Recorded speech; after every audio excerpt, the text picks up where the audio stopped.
नमस्कार दोस्तों, स्वागत है आप सभी का गोल्डन जीके 21 में। तो फाइनली आप लोगों के बीच में एनसीईआरटी का कंप्लीट सीरीज़ लेके आ चुका हूं। और आपके परीक्षा में अभी बिहार के जो भी परीक्षा हो रहा है, चाहे बीपीएससी की बात कर लो, बीएसएससी की बात कर लो, है ना, बीपीएसएससी की बात कर लो या सीएसबीसी की बात कर लो, तो सभी परीक्षा में, इवन रेलवे की परीक्षा में, अलग अलग जो एग्ज़ाम है सभी परीक्षा में, मतलब कि आप किसी भी परीक्षा के लिए तैयारी कर रहे हैं तो भाई एनसीईआरटी मोस्ट हो गया है, आपको करना ही है। और इसी कड़ी में हम आपको कंप्लीट सीरीज साइंस का और बाकी सेक्शन का भी आप लोगों के बीच में लेके आ चुके हैं। तो इस वीडियो में हम लोग क्या करेंगे फ्रेंड्स, 9th क्लास की एनसीईआरटी, जो कि इसमें आपको यहाँ पे दिखेगा फिजिक्स, केमिस्ट्री और बायो एक ही में दिखेगा, ये हम आपको कंप्लीट करवाने वाले हैं। तो इसमें आज हम लोग कंप्लीट करने वाले हैं यहाँ पे बायोलॉजी का पहला टॉपिक। यहाँ पे आप देख लीजिए, बायो की बात कर लूँ, है ना। तो ये 9th क्लास की एनसीईआरटी है, जैसे कि हम आपको बता चुके हैं। 9th क्लास की एनसीईआरटी है भाई, है ना। साइंस की बात कर लूँ तो ठीक है, साइंस, जिसमें पहला जो आप यहाँ पे चैप्टर देखेंगे, पहला, दूसरा, तीसरा, चौथा, ये चारों चैप्टर जो है क्या है, तो इसका नाम ये जो है आप कहेंगे सर ये रसायन विज्ञान का है ना, रसायन विज्ञान का है। उसके बाद यहाँ पे आप देखिएगा ये तीनों चैप्टर है ना, ये तीनों चैप्टर आपको जो दिखेगा, चैप्टर 5, 6, 7, ये जीव विज्ञान का है। यहाँ पे लिख देता हूँ, ये जीव विज्ञान दिखेगा आपको, बायोलॉजी जीव विज्ञान। और उसके आगे जैसे बढ़िएगा, यहाँ पे आपको जो दिखेगा गति, चैप्टर 8, 9, 10, 11, 12, ये आपको भौतिक विज्ञान का दिखेगा, है ना, ये भौतिक विज्ञान का है, भौतिक विज्ञान का। तो आज के वीडियो में हम लोग क्या करेंगे, बायोलॉजी का, जीव विज्ञान का, ये जो मतलब 5वां चैप्टर है, जो कि यहीं से जीव विज्ञान शुरू है। तो जीव विज्ञान का पहला टॉपिक, जो कि चैप्टर का नाम है जीवन की मौलिक इकाई। और एक्चुअली जो हम लोग कोशिका पढ़ते हैं ना, सेल, यहीं से शुरू होता है कोशिका। यहाँ पे जो अगला चैप्टर दिखेगा वो ऊतक है। और तीसरा जो चैप्टर है, मतलब 7वां चैप्टर बुक का, और बायोलॉजी की बात करें तो लास्ट चैप्टर 9th क्लास के एनसीईआरटी में, चैप्टर का नाम क्या है भाई, यहाँ पे जीवों में विविधता। ये तीनों चैप्टर इतना महत्वपूर्ण है कि मत पूछिए। आप बीपीएससी के किसी भी परीक्षा के लिए तैयारी कर रहे हो, 72 बीपीएससी या 73rd बीपीएससी या 74 बीपीएससी के लिए तैयारी कर रहे हो, या बीपीएससी टीआरई के लिए तैयारी कर रहे हो ना, टीचर वाले, या बीपीएससी एडीओ जो कैंसिल हो चुका है एग्जाम, आगे आने वाले डेट में आपके पेपर है, तो सभी के लिए कारगर है। और ये सारे एनसीईआरटी हम आपको कंप्लीट करवा देंगे साइंस का। हाँ, और सबसे बड़ी बात है कि ये 1 शॉर्ट वीडियो रहने वाला। तो आइए शुरू करते हैं। और मैं आपको यहाँ पे बता दूँ, यहीं पे हम आपको आपके लिए जो नोट्स तैयार किए हैं शुद्ध एनसीईआरटी का, जैसे आप सबको पता है कि जो पहला चैप्टर है ना 9th क्लास के एनसीईआरटी में जीव विज्ञान का, उस चैप्टर का नाम क्या है, जीवन की मौलिक इकाई, है ना, the fundamental unit of life, जिसे हम लोग कह सकते हो आम तौर पे जो एक चैप्टर पढ़ते हैं ना, कोशिका, कोशिका, सेल, कोशिका, है ना, इंग्लिश में से हम लोग सेल कहते हैं। तो ये पूरा टॉपिक आपका तैयार हो जाता है। ये कंप्लीट नोट्स भी आपको यहाँ पे दिख जाएगा, देख सकते हो, एकदम उम्दा तरीके से तैयार करवाया गया है कोशिका, है ना। और ये पूरे तरीके से फुल्ली एनसीईआरटी पे आधारित है। और आपको चूँकि 9th क्लास के एनसीईआरटी से सारे पॉइंट्स तो नहीं कवर होंगे, इसलिए इस नोट्स में क्या है, चूँकि आप 11th क्लास की जो एनसीईआरटी पढ़ोगे ना, 11th क्लास की एनसीईआरटी, 11वीं की एनसीईआरटी आप जो पढ़िएगा ना, तो वहाँ पर भी आपको सेल चैप्टर दिखेगा, कोशिका दिखेगा। तो ये आपको मैं सीधे बोल दूँ तो 9th और 11th क्लास की एनसीईआरटी जो है ना, 9th और 11th क्लास की जो एनसीईआरटी है उस पर आधारित ये कंप्लीट नोट्स भी आपको दे दूंगा, ठीक है।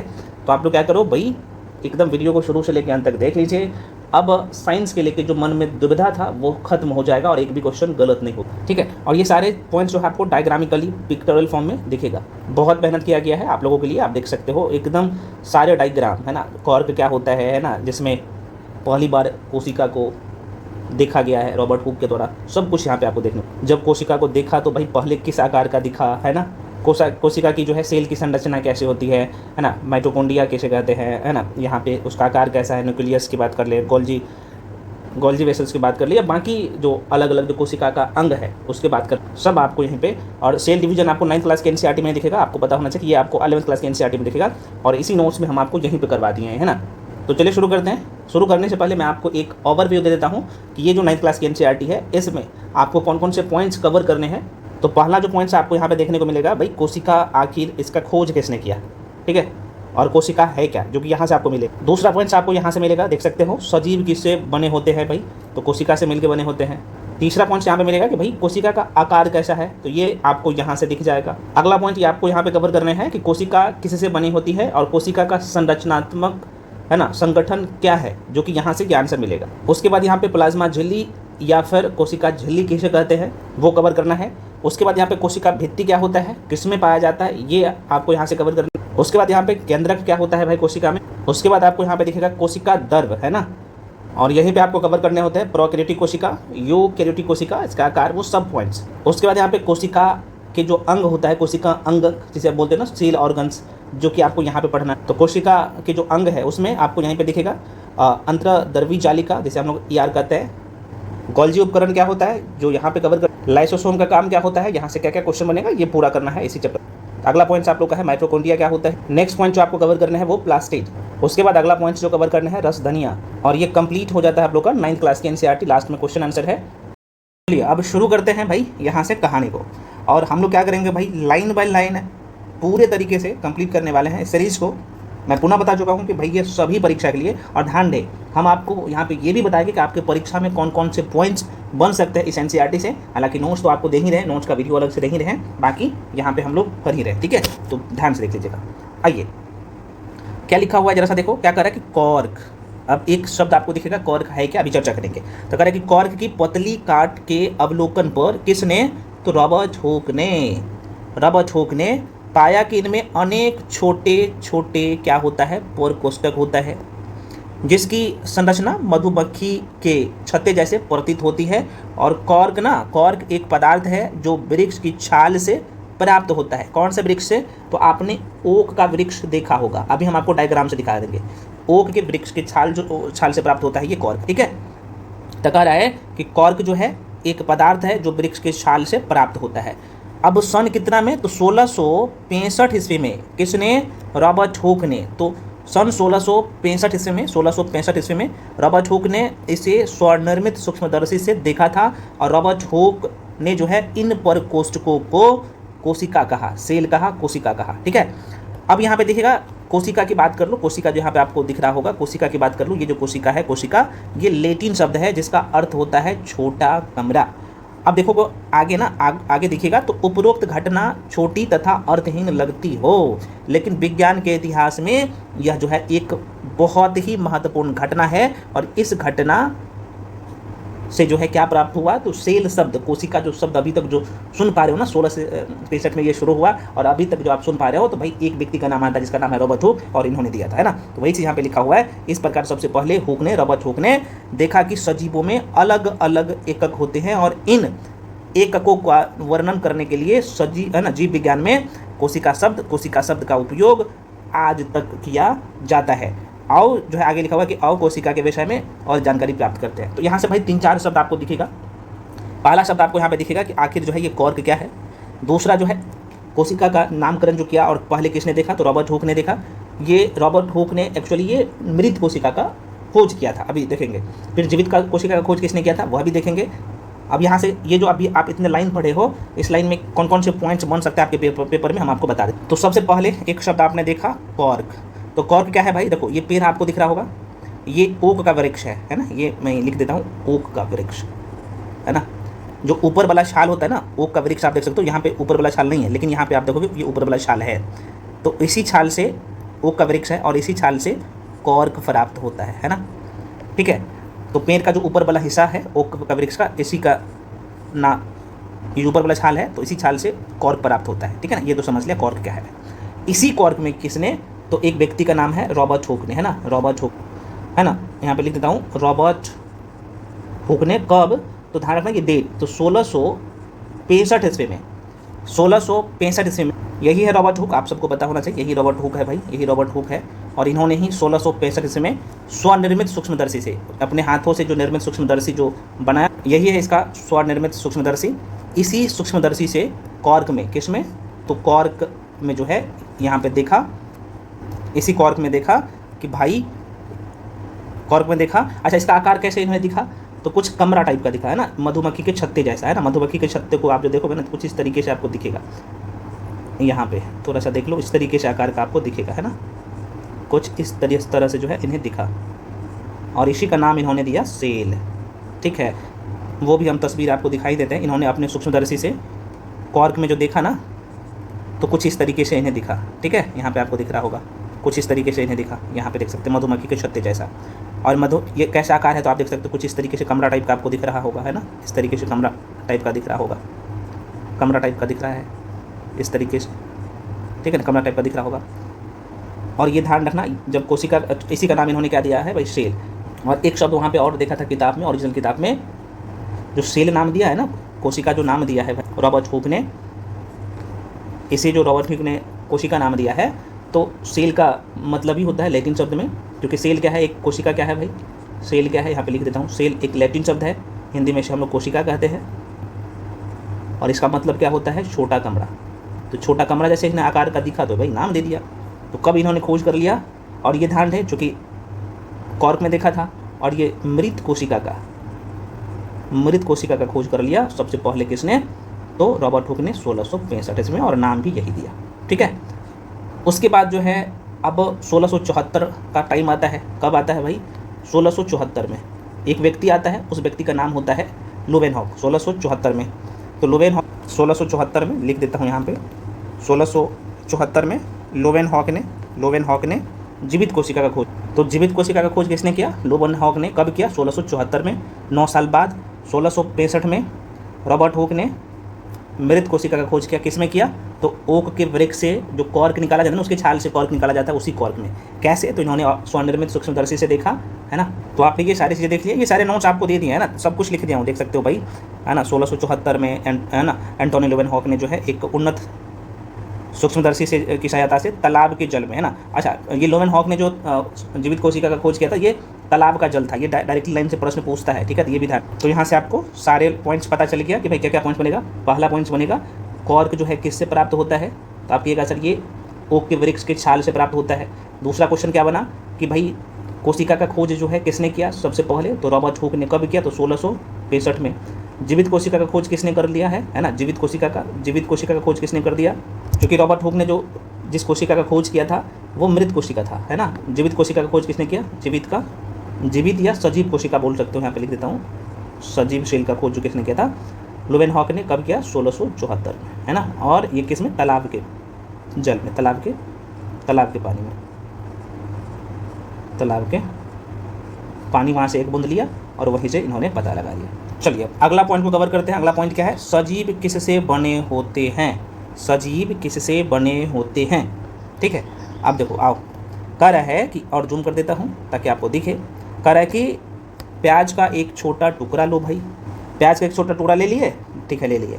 चिमटी की सहायता से हम प्याज की अवतल सतह, अवतल का मतलब क्या होता है भाई, अंदर वाला हिस्सा, उत्तल का मतलब ऊपर का हिस्सा, अवतल का मतलब निचला हिस्सा, अंदर का हिस्सा। अवतल सतह की और मतलब भीतरी सतह से झिल्ली उतार सकते हैं, और इस झिल्ली को जो है ना तुरंत पानी वाले वाच ग्लास में, पानी वाले वाच जो है ग्लास में रख लेते हैं।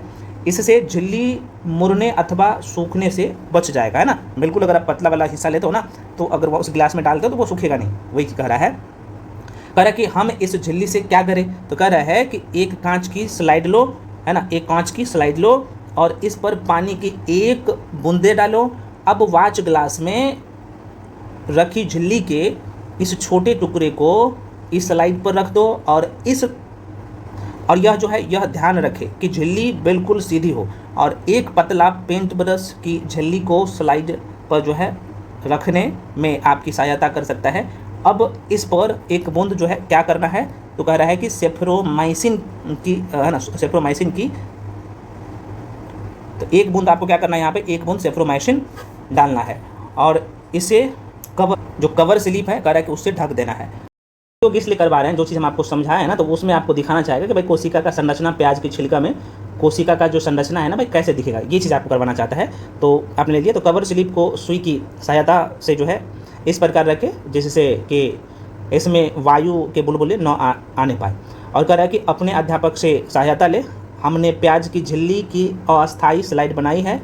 अब हम इसे पहले कम शक्ति वाले, क्या भाई, तो कम शक्ति वाले तथा उसके बाद जो है उच्च शक्ति वाले संयुक्त सूक्ष्मदर्शी से देखते हैं। तो ये सूक्ष्मदर्शी है, जब इससे इन्होंने देखा तो आपको यहाँ पे इस तरीके का आकार का दिखाई दिया, है ना, यहाँ पे देख सकते हो। ये कह रहा है कि कोशिका कैसे दिखेगा प्याज के छिलके में, तो कुछ इस तरीके का आकार का दिखेगा। तो इसका नाम जो है दे दिया है कोशिका। ये वाला जो आकार का आपको जो दिखा कुछ इस तरीके का आकार का, इसका नाम क्या दिया है भाई? कोशिका। और नाम कौन दिया? कोशिका। तो रॉबर्ट हुक ने इसका नाम जो है कह रहा है, ये आपको खुद से, चूँकि ये 9th क्लास की NCERT है, तो चूँकि आप प्रैक्टिकल करके बोल रहे हैं कि आप खुद से भी देख सकते हो। तो इस तरह के आकार का यहाँ पर आपको दिखा, और इसके बीच में जो आपको एक बिंदु टाइप का दिख रहा होगा यहाँ पे, इसका नाम दिया भाई क्या है? तो केंद्रक, है ना। आपको ये केंद्रक दिखेगा जब आप देखोगे तो प्याज के छिलके का जो ऊपर वाला हिस्सा है ना, ये पूरा प्रोसेस आपको बताया, समझ लिए। तो ये जो आपको देखने को मिला है, ये जो आप देख पा रहे हैं प्याज की झिल्ली की कोशिका, है ना, कैसे दिखा आपने देख लिया। तो ये आपको भाई जाहिर सी बात है काम नहीं आएगा, यहाँ से क्वेश्चन भी नहीं पूछेगा, लेकिन कोशिका का संरचना कैसा होता है ये आपको दिखेगा, है ना। तो कुछ कमरा टाइप का, है ना, कुछ इस तरीके का टाइप का, ठीक है ना। अब अगला पॉइंट्स देखिएगा, यहाँ पे क्या लिखा हुआ है, ये संरचना क्या है। तो देखो भाई लाइन बाय लाइन हम आपको बोले हैं कि तो लाइन बाय लाइन ही करवाएंगे। कह रहा है कि ये सभी संरचनाएं एक जैसी दिखाई देती है, ये सभी मिलकर एक बड़ी संरचना मतलब शल्ककंद बनाते हैं जैसे प्याज।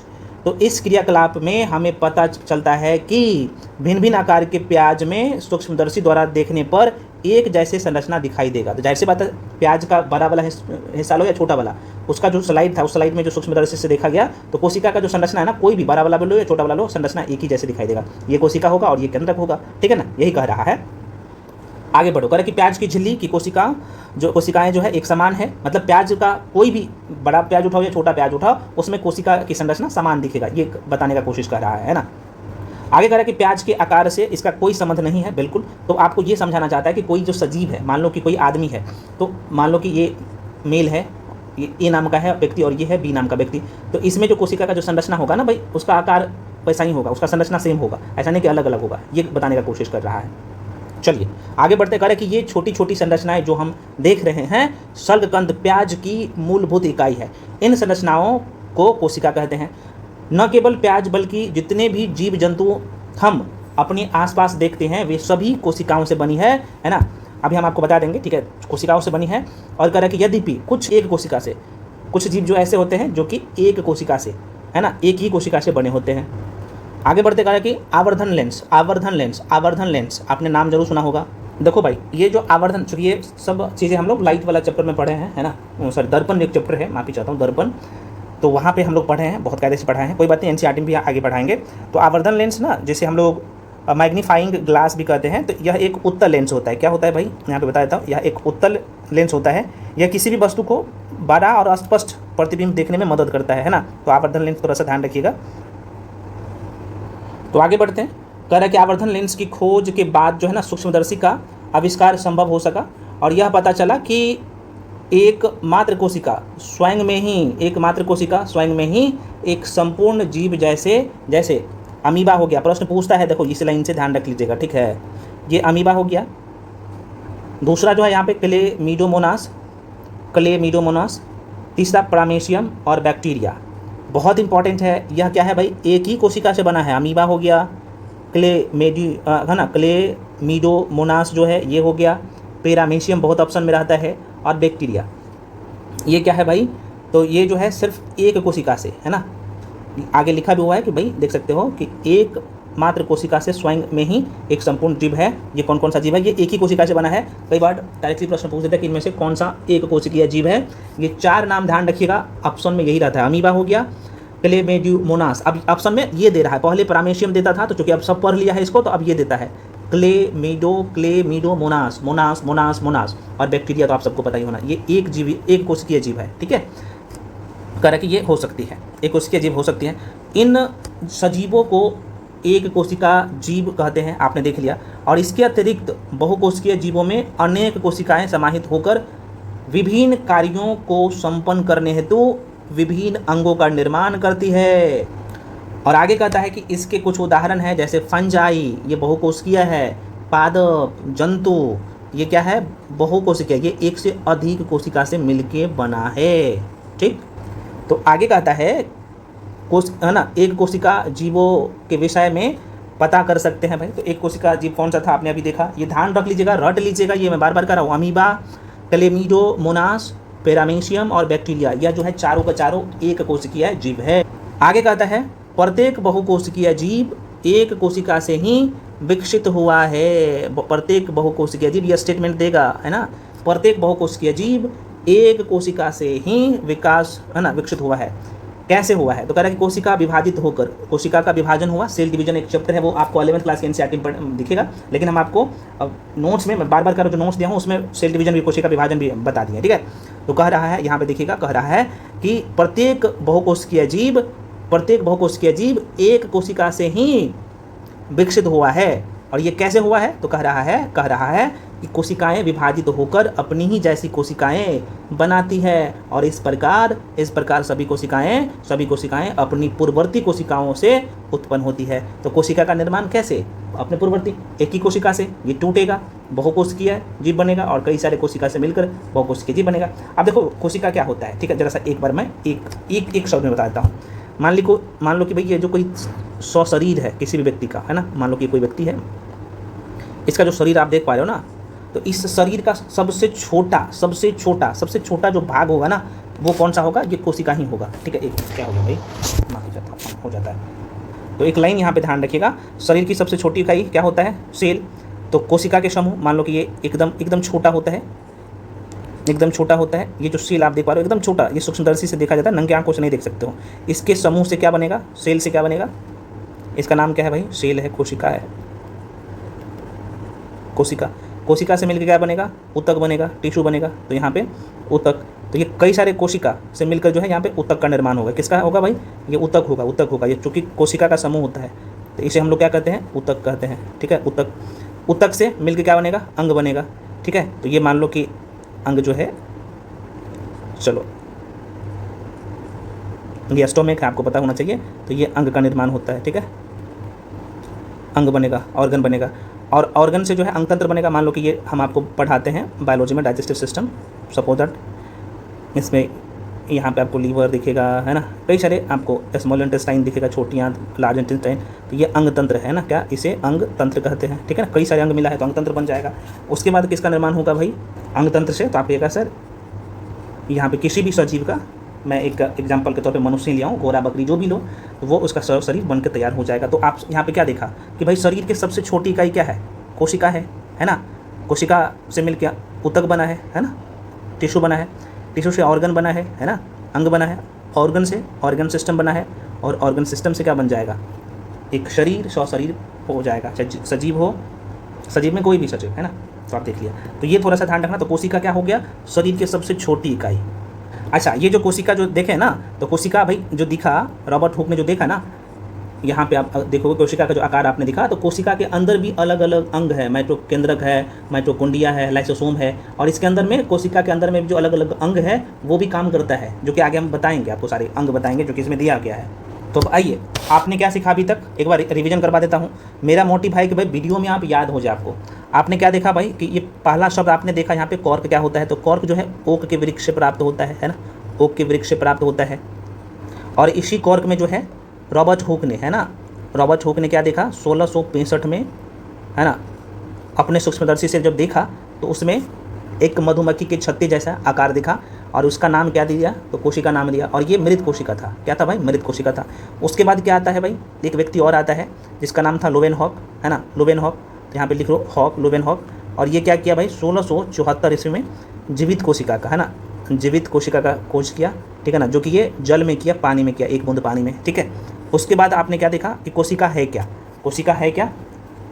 उसके बाद अगला पॉइंट क्या देखा कि भाई जो बहुकोशिकीय जो जीव है ना, तो बहुकोशिकीय जीव जो है वो एक कोशिका से ही मिलके बना है। मतलब एक कोशिका का जो विभाजन हुआ है उसके टूटने फूटने से, है ना, तो उसके ही विभाजन से, एक कोशिका के विभाजन से ही बहुकोशिकीय जीव का निर्माण हुआ है। और एक कोशिकीय, है ना, एक कोशिका वाले जीव कौन सा है भाई? अभी आपने देखा, तो हम आपको क्या नाम बताए थे, क्या क्या नाम?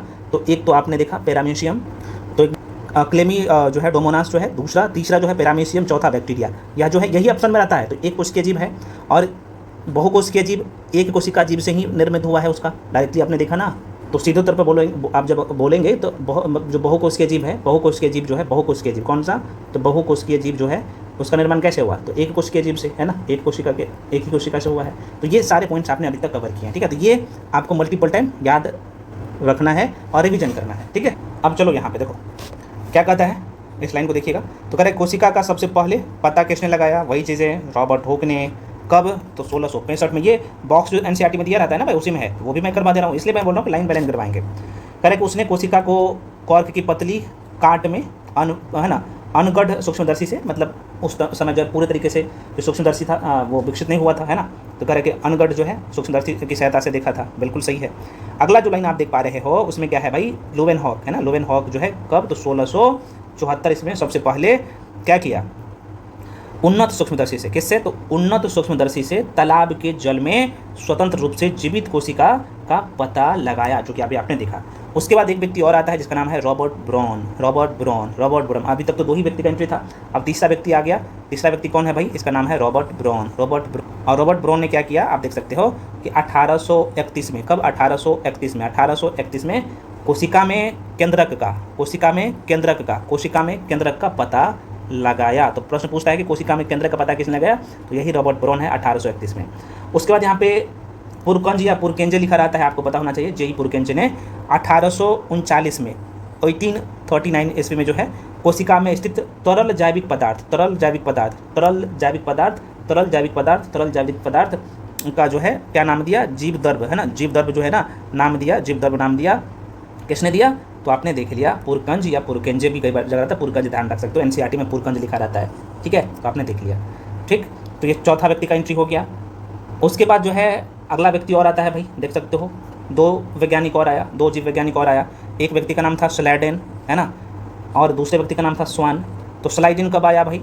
1838, है ना, 1838 में स्लाइडेन ने, और स्वान ने 1839 ईस्वी में कोशिका का सिद्धांत दे दिया। लो भाई, ठीक है। तो कोशिका का सिद्धांत किसने दिया? तो आपने सब कुछ समझ लिया कि आखिर कोशिका है क्या, पता किसने लगाया, कैसे जो है इसका नामकरण हुआ, आपने सब देख लिया। तो बस एनसीईआरटी यही आपको एकदम बेसिक समझ के साथ साथ क्वेश्चन बनाने का भी एबिलिटी दे देता है, ठीक है ना। बशर्ते आपको चीज़ों को समझाने वाला, करवाने वाला चाहिए। हम आपको करवाई नहीं लाइन बोले। तो कोशिका सिद्धांत किसने दिया? तो ध्यान रखिएगा, स्लाइडेन और स्वान ने कोशिका सिद्धांत दिया था 1838। ये मिलान करने के लिए दे देगा। तो यहाँ पे देखो क्या को पॉइंट बन गया, एक बार मैं पुनः रिपीट कर रहा हूँ। पहला पॉइंट बना कोशिका का खोज सबसे पहले किसने कर दिया? तो भाई आप देखो रॉबर्ट हुक ने। अब देखो अगला जो है लोवेनहॉक ने क्या किया? 1674 में उन्नत सूक्ष्मदर्शी से तालाब के जल में जीवित कोशिका का खोज किया। मृत कोशिका का खोज इसने रॉबर्ट हुक ने किया था। उसके बाद रॉबर्ट ब्राउन आता है, कोशिका का केंद्र का खोज कर दिया 1831 में। उसके बाद जो है एक व्यक्ति और आता है पुरकेंजो या पुरकंज, कोशिका में स्थित जो है जो तरल पदार्थ होता है ना, चिपचिपा पदार्थ जो होता है, तरल पदार्थ होता है कोशिका में, जिसका नाम जीवद्रव दिया, वो कौन दे दिया भाई? तो आप कहिएगा पुरकंज दे दिया। उसके बाद यहाँ पे स्लाइडेन एंड स्वान आया और सेल थ्योरी दे दिया, कोशिका सिद्धांत दे दिया, है ना, आप देख सकते हो। काम खत्म। जो मेन पॉइंट था आपने देख लिया। उसके बाद आगे जैसे बढ़ोगे तो क्या करा कि इस सिद्धांत के अनुसार सभी पौधे और जंतु, स्लाइडेन और स्वान ने 1838 और 39 में जो सिद्धांत दिया था उसके अनुसार सभी पौधे और जंतु कोशिका से बने हैं। दोबारा सुनिए, कह रहा है कि इस सिद्धांत के अनुसार सभी पौधे तथा जंतु कोशिकाओं से बने हैं और वे जीवन की क्या है? तो मूलभूत इकाई है। जीवन की मूलभूत इकाई है। अब आपके मन में क्वेश्चन आएगा, सर ये मूलभूत इकाई एक शब्द आ गया, ये क्या होता है? मैं थोड़ा समझा देता। देखो भाई, जीवन की मूलभूत इकाई मतलब कोशिका यानी सेल होता है। जिस तरह छोटी छोटी ईंटों को जोड़कर ना एक पूरा भवन या मकान बना जाता है, ठीक उसी तरह सभी जीव जंतुओं के शरीर छोटी छोटी कोशिकाओं से मिलकर बना होता है, जो कि हम आपको अभी कुछ देर पहले बता दिए, है ना। कैसे सेल से ऊतक बना, ऊतक से अंग बना, अंग से अंग तंत्र बना, और अंग तंत्र से जो है कोई सजीव बन के तैयार हो गया, है ना। तो इसीलिए कोशिका को जीवन की संरचनात्मक और क्रियात्मक इकाई कहा जाता है, जो कि शरीर की सभी जैविक क्रियाएं इसी कोशिका के स्तर पर संपन्न होता है। ध्यान रखना, बहुत इंपॉर्टेंट लाइन है। अब देखो एक व्यक्ति और आता है बिरचो का नाम जरूर आपने सुने होंगे, कोई बातें नहीं सुने तो आज सुन लीजिए। बिरचो ने जो है 1855 में कोशिका सिद्धांत दिया था। तो डायरेक्टली प्रश्न पूछता है सेल थ्योरी किसने? अब यहाँ पे बच्चे को कन्फ्यूजन एकदम क्रिएट जो टीचर सब करता है ना, यहीं पे देखो भाई, चूँकि आप कहेगा सर स्लाइडेन और स्वान जो आपने बताया अभी, तो वो भी तो कोशिका सिद्धांत दिया था। हाँ, कोशिका सिद्धांत ना 2 चरणों में पूरा हुआ, ठीक है। कितने चरणों में? 2 चरणों में। पहला चरण में जो पूरा हुआ है ना, 2 व्यक्ति आया, स्लाइडेन और स्वान। तो जो पहला व्यक्ति जो आया स्लाइडेन और स्वान, एक बार सुन लीजिए, जो मैं बोल रहा हूँ बार बार लिखूंगा नहीं, कि कहीं नहीं मिलेगा, बता रहा हूँ, एकदम पूरा कंसेप्ट क्लियर हो जाएगा।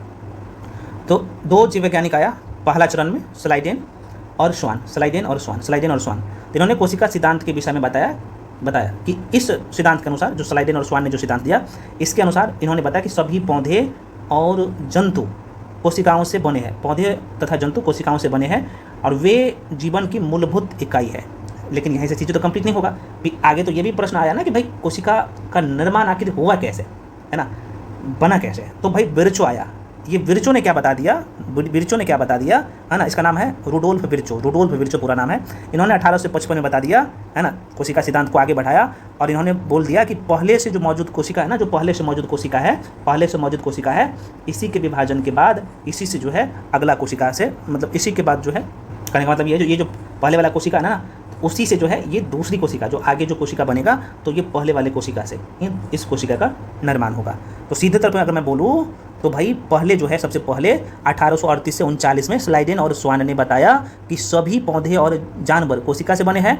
लेकिन यह सवाल बाकी था कि नई कोशिका कहाँ से आती है, फिर नई कोशिका कहाँ से आती है। तो उसके बाद किसने, तो विर्चो ने, है ना, रुडोल्फ विर्चो ने जोड़ा कि सभी कोशिकाएं पहले से मौजूद, सभी कोशिकाएं पहले से मौजूद कोशिका से बनती है ना। तो इन तीनों को मिलाकर कोशिका सिद्धांत बन गया, ठीक है ना। तो आपने देख लिया रुडोल्फ विर्चो और स्लाइडेन एंड स्वान ने क्या बताया, जो कि स्लाइडेन और स्वान ने चीज़ें अधूरा छोड़ा था, इन्होंने नहीं बताया कि कोशिका का निर्माण, जो कि कोशिका और भी बनना चाहिए ना, अगर शरीर का या किसी भी जीव का सबसे मूलभूत इकाई जो है कोशिका है, तो जाहिर सी बात है उसका निर्माण कैसे होता है, बाकी जीव कैसे बनते हैं, तो वो विर्चो ने बता दिया। ठीक, चलो आगे बढ़ते हैं। तो कह रहा है कि विर्चो ने बता दिया, विर्चो के बारे में भी आपने देख लिया, स्लाइडेन एंड स्वान ने भी आपने देख लिया। कह रहे कोशिका पूर्ववर्ती कोशिका से बनती है, बता दिया हूँ। अब देखो अगला लाइन एक और है, 1940 ईस्वी में इलेक्ट्रॉन सूक्ष्मदर्शी की खोज के बाद कोशिका की जटिल संरचना तथा बहुत से अंगक को, है ना। अब 1940 में जब इलेक्ट्रॉन सूक्ष्मदर्शी का खोज हो गया ना, तो कोशिका के जो अंदर जो है, जैसे केंद्रक है ना, माइटोकॉन्ड्रिया है, लाइसोसोम है ना, लाइसोसोम है, ईआर है, गोल्जी बॉडी है, सब का अलग अलग काम क्या होता है। फिर इसका खोज हुआ 1940 में, जब इलेक्ट्रॉन सूक्ष्मदर्शी का खोज हो गया, तब कोशिका के अंदर जो अलग अलग अंग है, जिसे हम लोग कोशिकांग कहते हैं, उसको यहाँ पे पता लगे। तो आशा करते हैं आपने बहुत अच्छे से एकदम जीरो से सारी चीज़ें समझ। देखो भाई यहाँ पे जो हम आपको दिए हैं भाई, सारी चीज़ें जो लिख दिए हैं, कुछ बोलिएगा गुरुजी नोट्स में क्या क्या है। देखो नोट्स में कोशिका का अंग्रेजी अनुवाद सेल है ना, लैटिन भाषा के से जो है ये सेल्यूला, और ये आपको 11th क्लास के एनसीईआरटी में दिखेगा। सेल्यूला शब्द से उत्पन्न हुआ है, जिसका अर्थ होता है एक छोटा कमरा, ठीक है। आगे क्या लिख दूँ, कोशिका सभी जीवों की शारीरिक, है ना, संरचना की जो है आधारभूत संरचनात्मक और एवं क्रियात्मक इकाई है, जो कि आपने अभी देखा। और जनन के सेल्फ रिडक्शन इसमें होता है ना, रिप्रोडक्शन होता है, वहाँ पे जाता हूँ।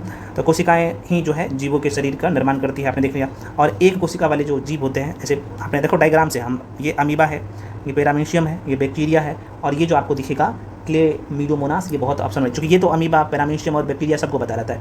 ये पूछता है, जो कि लिख दिया हूँ, एनसीईआरटी का विशुद्ध लाइन है, शुद्ध लाइन है एनसीईआरटी का। उसके बाद जो फंजाई वाला जो अभी आपने देखा, बहुकोशिकीय पादप, ये जंतु, ये बहुकोशिकीय जीव है, तो बहुकोशिकीय जीव का निर्माण कैसे हुआ, एक कोशिका से ही बहुकोशिकीय जीव बना है, ठीक है ना। उसके बाद भाई वैज्ञानिक का कौन कौन सा योगदान रहा है, तो ये सब आपने जो पूरा पढ़ा, तो ये सब कुछ यहाँ पे हम लिख दिए हैं, ठीक है ना।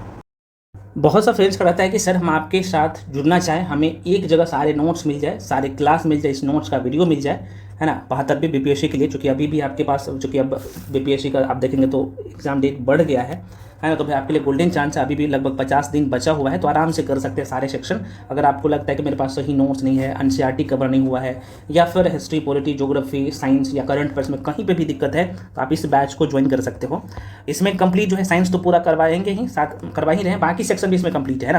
तो जो लोग ज्वाइन करना चाहते हो इस बैच को, इसी नंबर पर 7319924130, इसी नंबर पर पेमेंट करके भेज सकते हैं। ये संपूर्ण बैच है, प्रीलिम्स के लिए पूरे तरीके से समर्पित है। और सबसे बड़ी बात है कि इसमें हम आपको थ्योरी तो एनसीईआरटी करवा ही देंगे, साथ में डिटेल जो है नोट्स जिसमें एनसीईआरटी का है और साथ में स्टैंडर्ड बुक का है वो भी देंगे, और साथ में अलग से हम आपको उस बैच में जो करवा रहे हैं, इस बैच में करवा रहे हैं एनसीईआरटी का एमसीक्यू टॉपिक बैच, वो भी आपको यहाँ पे मिल जाएगा, ठीक है। तो ये सब आपको मिल जाता है मात्र 999 में, 999 में। फी कम कर दिया हूँ, क्योंकि बहुत सारे फ्रेंड्स का था कि सर फी कम कर दीजिए, कर दिया हूँ, तो आप ज्वाइन कर सकते हैं। इसके लिए जो भी इन्फॉर्मेशन चाहिए आप इसी नंबर पर, नंबर यहाँ पे लिख देता हूँ, ये नंबर है 7319924130, इसी नंबर पर पेमेंट करके भेजिएगा। उसका स्क्रीनशॉट करके आपको इसी नंबर पर भेजना है, क्योंकि ये कॉलिंग नंबर भी यही है, पेमेंट का नंबर भी यही है, व्हाट्सअप नंबर भी यही है ना। पेमेंट करने के बाद उसका स्क्रीनशॉट करके आप इसी नंबर भेजिएगा, उसके बाद आपको तुरंत बैच में जोड़ दिया जाएगा। और मैक्सिमम एरिया कंप्लीट है, तो सारे क्लासेज आराम से देख सकते हैं। और उतना ही वीडियो होता है, क्योंकि एक वीडियो में एक टॉपिक हम आपको कंप्लीट करवा देते हैं। तो आप सब मान लो कि मॉडर्न हिस्ट्री कंप्लीट कर रहे हो, तो तो 12 से 15 वीडियो में मॉडर्न हिस्ट्री पूरा कंप्लीट है। मान लो कि आप बायो कंप्लीट कर रहे हो तो 14 से 15 वीडियो में या 18 वीडियो में कंप्लीट है। मान लो फिजिक्स कंप्लीट कर रहे हो तो सेम वैसा ही है, और वीडियो का लेंथ 30 से 35 मिनट का होता है। और करंट अफेयर्स हम आपको मंथली वाइज करवाते हैं, आपको पता ही होगा, सबका नोट्स मिल जाता है, तो आराम से जुड़ सकते हैं ना, ताकि प्री में एक सीट आपका कंफर्म हो जाए। पुनः रिपीट करता हूँ, यहाँ पे ये नंबर है, इसी नंबर पे आपको पेमेंट करना है, उसका स्क्रीनशॉट करके भी इसी नंबर पर भेजना है, या फिर कोई भी डाउट है कोर्स के रिगार्डिंग तो आप इसी नंबर पे कॉल करके इन्फॉर्मेशन भी ले सकते हैं। ठीक है, चलिए बढ़ते हैं। चलिए अब आगे बढ़ते हैं। कह रहा है कि कुछ जीवों में विभिन्न प्रकार की कोशिकाएं भी हो सकती है। कुछ जीवों में विभिन्न प्रकार की कोशिकाएं हो सकती है। निम्नलिखित तस्वीर को देखो और ये मानव शरीर की कुछ कोशिकाएं हैं। कोई बात नहीं, आप देखो, ये है रुधिर कोशिका, जो ब्लड में कोशिका है, उसका आकार आपको यहाँ पे दिखेगा। चिकनी पेशी कोशिका है, आपको यहाँ पे दिखेगा। यहीं पे जो है आपको तंत्रिका कोशिका दिखेगा। उसके बाद अंडाणु दिखेगा, शुक्राणु का कोशिका दिखेगा, है ना, आप यहाँ पे देख सकते हो, तो ये दिख रहा होगा। यहीं पे आपको, है ना, वसा कोशिका दिखेगा, ठीक है, वसा। और यहीं पे जो है अस्थि कोशिका भी आपको दिखेगा। तो कुछ बेसिक बातें था। कह रहा है कि मानव शरीर की विभिन्न कोशिकाएं, अब यहाँ पे ऐसे मैं सब कुछ आपको बता दूंगा कौन कौन से पॉइंट महत्वपूर्ण है। कह रहा है कि कोशिकाओं की आकृति तथा आकार उनके विशिष्ट कार्यों के अनुरूप होता है। कार्यों के अनुरूप होता है।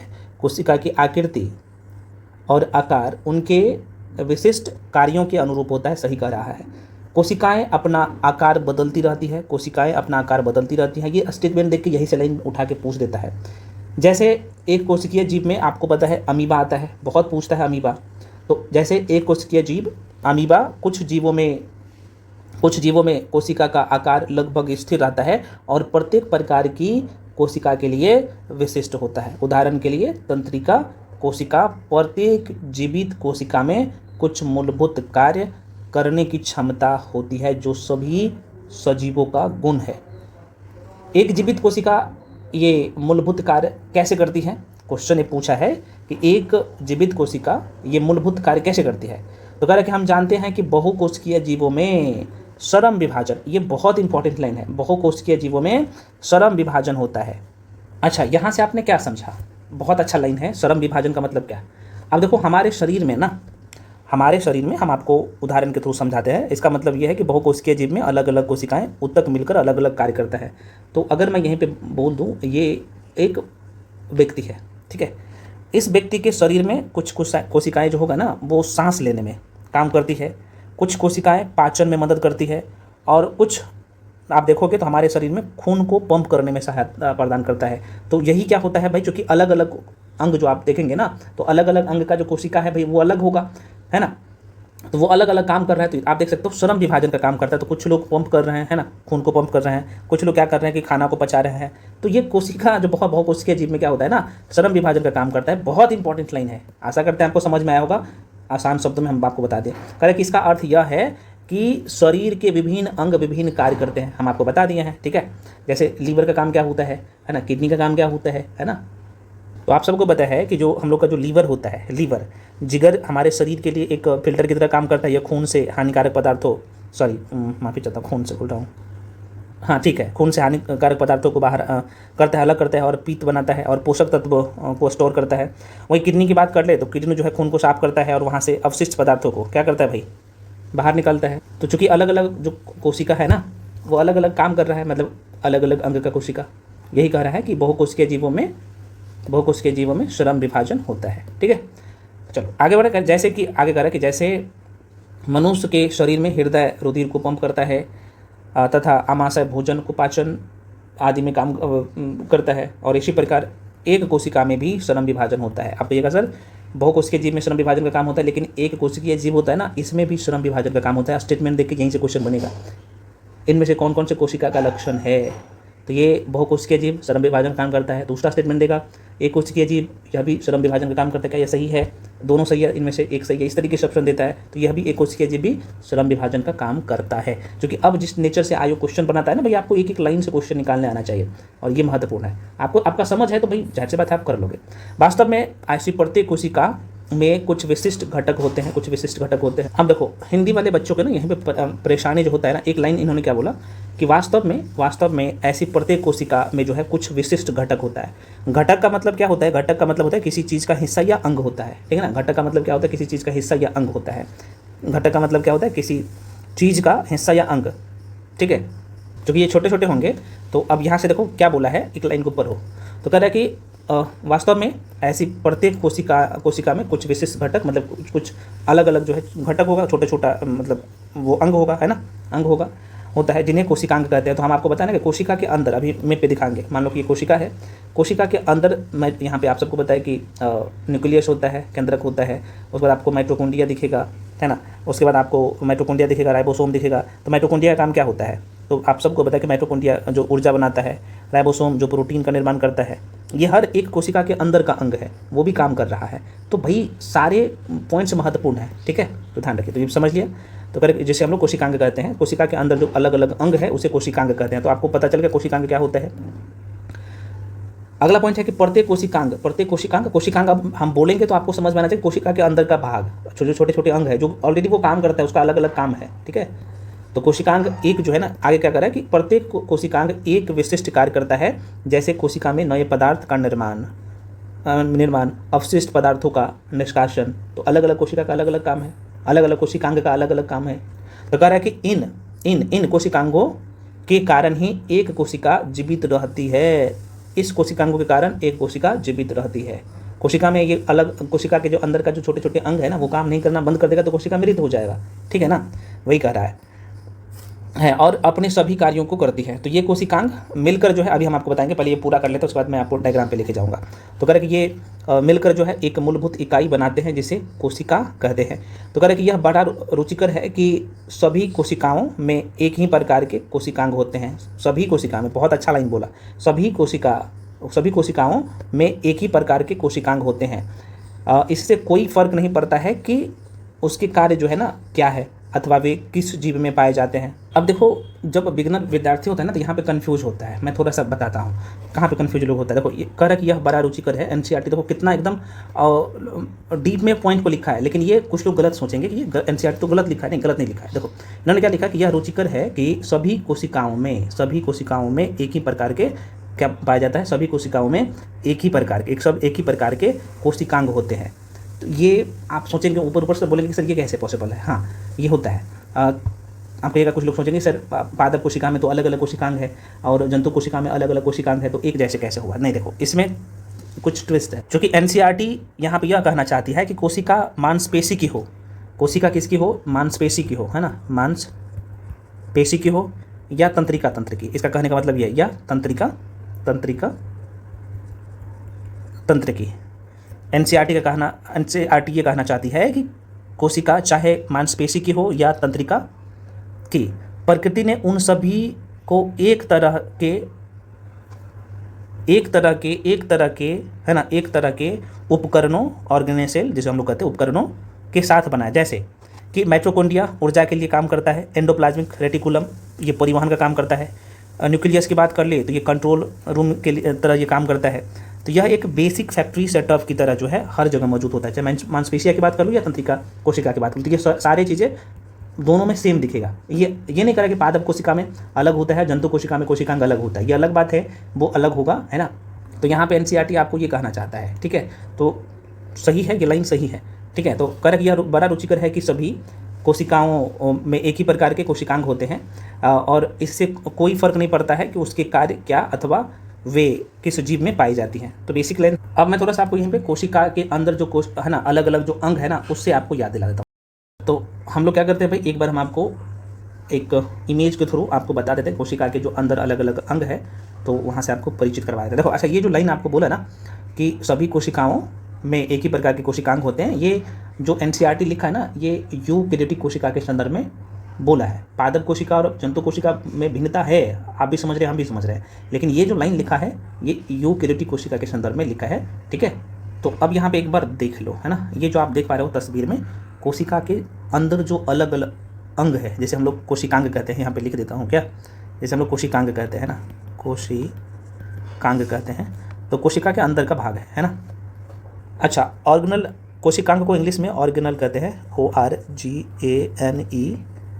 ORGANELLE होता है ना, ऑर्गेनल। कुछ लोग पूछते सर इंग्लिश में बोल दीजिए बीच बीच में, तो कोशिकांग को ऑर्गेनल कहते हैं। अब यहाँ पे देखो, जैसे माइटोकॉन्ड्रिया है, ये माइटोकॉन्ड्रिया आपको दिखेगा, कोशिका के अंदर का कोशिकांग है भाई, ऑर्गेनल है ये, और कोशिका के ऑर्गेनल है ये, माइटोकॉन्ड्रिया है। ये आपको केंद्रक दिखेगा भाई, ये पूरा एरिया केंद्रक, ठीक है ना, ये वाला एरिया केंद्रक दिखेगा, ठीक है।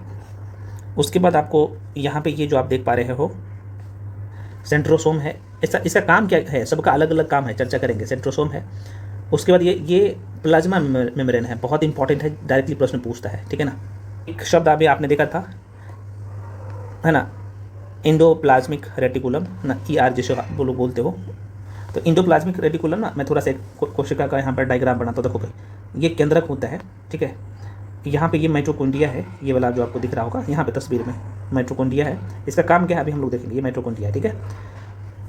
उसके बाद जो है आपको ये जो आकार का दिख रहा होगा ये ER है, इंडोप्लाज्मिक रेटिकुलम है ना, ये वाला, ये जो आप देख पा रहे हो, ये जो आप ना सीढ़ी टाइप का जो दिख रहा है ना, सीढ़ीनुमा, ये इंडोप्लाज्मिक रेटिकुलम है। और आपको यहाँ पे एक सरसों जैसा एकदम गोला गोलाकार जो दिख रहा होगा ये, है ना, ये है राइबोसोम, है ना, राइबोसोम यहाँ पे दिखेगा कोशिकांग में, ये कोशिकांग है ना, ऑर्गेनेल है, कोशिका के अंग जिसे कोशिकांग कहते हैं, है ना। तो ये आपने देख लिया। ये जो आपको दिखेगा भाई, हम आपको बता दें सेंट्रोसोम है, तो ये कोशिका, ये आपको दिखेगा गोला गोला टाइप का, ये लाइसोसोम होता है। इसका काम क्या होता है सभी के बारे में चर्चा करेंगे, आगे बताऊंगा, सब कुछ है। अच्छा, यहाँ पे एक चीज़ और बता देता हूँ, क्योंकि जैसे आगे हम NCERT में हम लोग देखेंगे, जो नाम है ना वही चीज़ कि आपको सब नहीं याद रखना है ना, जो इंपॉर्टेंट है वही लगभग 8-10 इंपॉर्टेंट है कोशिका, वहीं से प्रश्न आता है, वही हम आपको करवा देंगे, जरूरी भी है। अच्छा, एक चीज़ हम आपको और बता दें, जो जंतु कोशिका और पादप कोशिका का ना आकृति कैसा होता है। तो देखो भाई, जंतु कोशिका में कोशिका भित्ति नहीं होता, आपको पता होना चाहिए, जंतु कोशिका में कोशिका भित्ति नहीं होता है। तो यही कारण है कि जंतु कोशिका की आकृति अनियमित होती है, यानी गोल भी होता है, अंडाकार भी होता है ना, और बेलनाकार भी आपको कुछ कभी कभी दिखेगा, तो ये होता है। तो ये आपको कहीं ना कहीं अंडाकार दिखेगा। वही अगर पादप कोशिका में कोशिका भित्ति होता है तो ये अमूमन आप देखोगे तो चौकोर होता है, ठीक है ना, या जो है आप देखोगे आयताकार होता है ना, आयताकार, जो कि चर्चा करेंगे, मैं आपको दिखाऊंगा सारी चीज़ें।